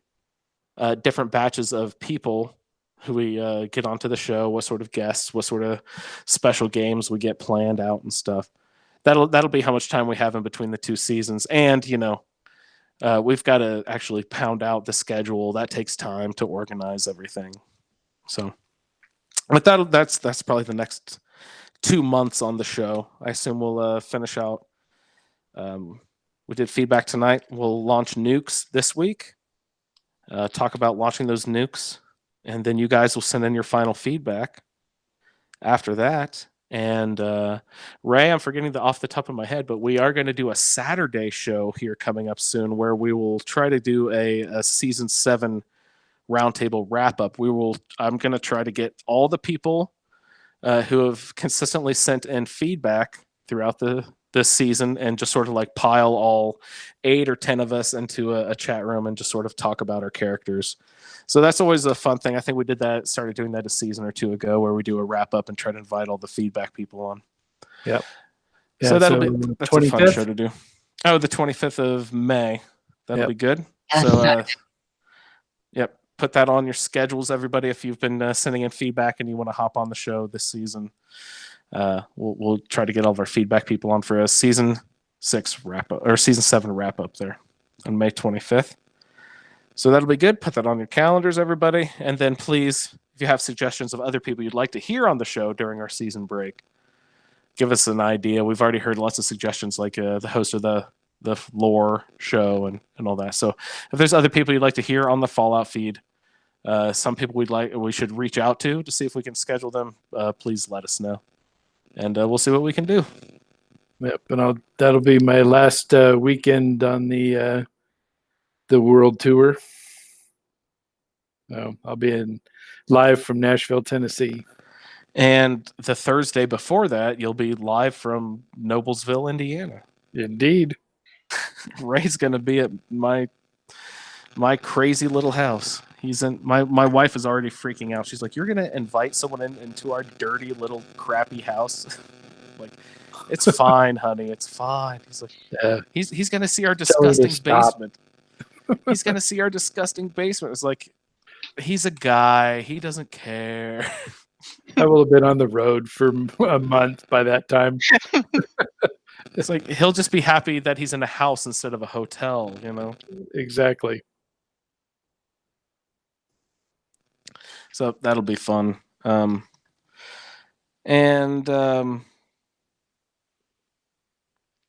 this was coming up on the show. Anybody have anything else they'd like to get into before we sign off for the evening? I am all good. Yeah, I think we'll get to some Fallout Terminal Velocity a little bit later. Sorry for Laserly at the BADTFL, but we'll get to that soon. Ray, you got the no, we didn't do music, so we'll tack on the music at the end there. Yeah. Do. Yeah. Ray's just gonna sing the outro song. Everybody? Thanks for listening to the Fallout Feed Roundtable. If you'd like to participate, I was thought you were hoping you gonna go could the do the whole whole time. thing. Yeah, I was I hoping you ran could out. say the whole thing. Yeah, out of all the like hundreds of episodes we've done of the roundtable at this point, like you would think I have the stupid intro memorized. I still have to look up the damn intro every time we read it in. I get distracted by the music. Me too. I just dance in my chair. Ooh. Sarah, thank you so much for joining us this week on the Fallout Feed. It was nice to have you. It's a pleasure to speak with you again. Yeah. Thank you for having me. Ray, as always, safe travel, sir, and your endeavors and journeys over the next month or so. Thank you so much. Jess, wonderful to have you on the show again. We'll see you again soon. Thanks, and good luck to you on the road too. Well, thank you so much. I'd like to thank everyone for downloading this edition of the Fallout Feed, and we will see you in the Wasteland.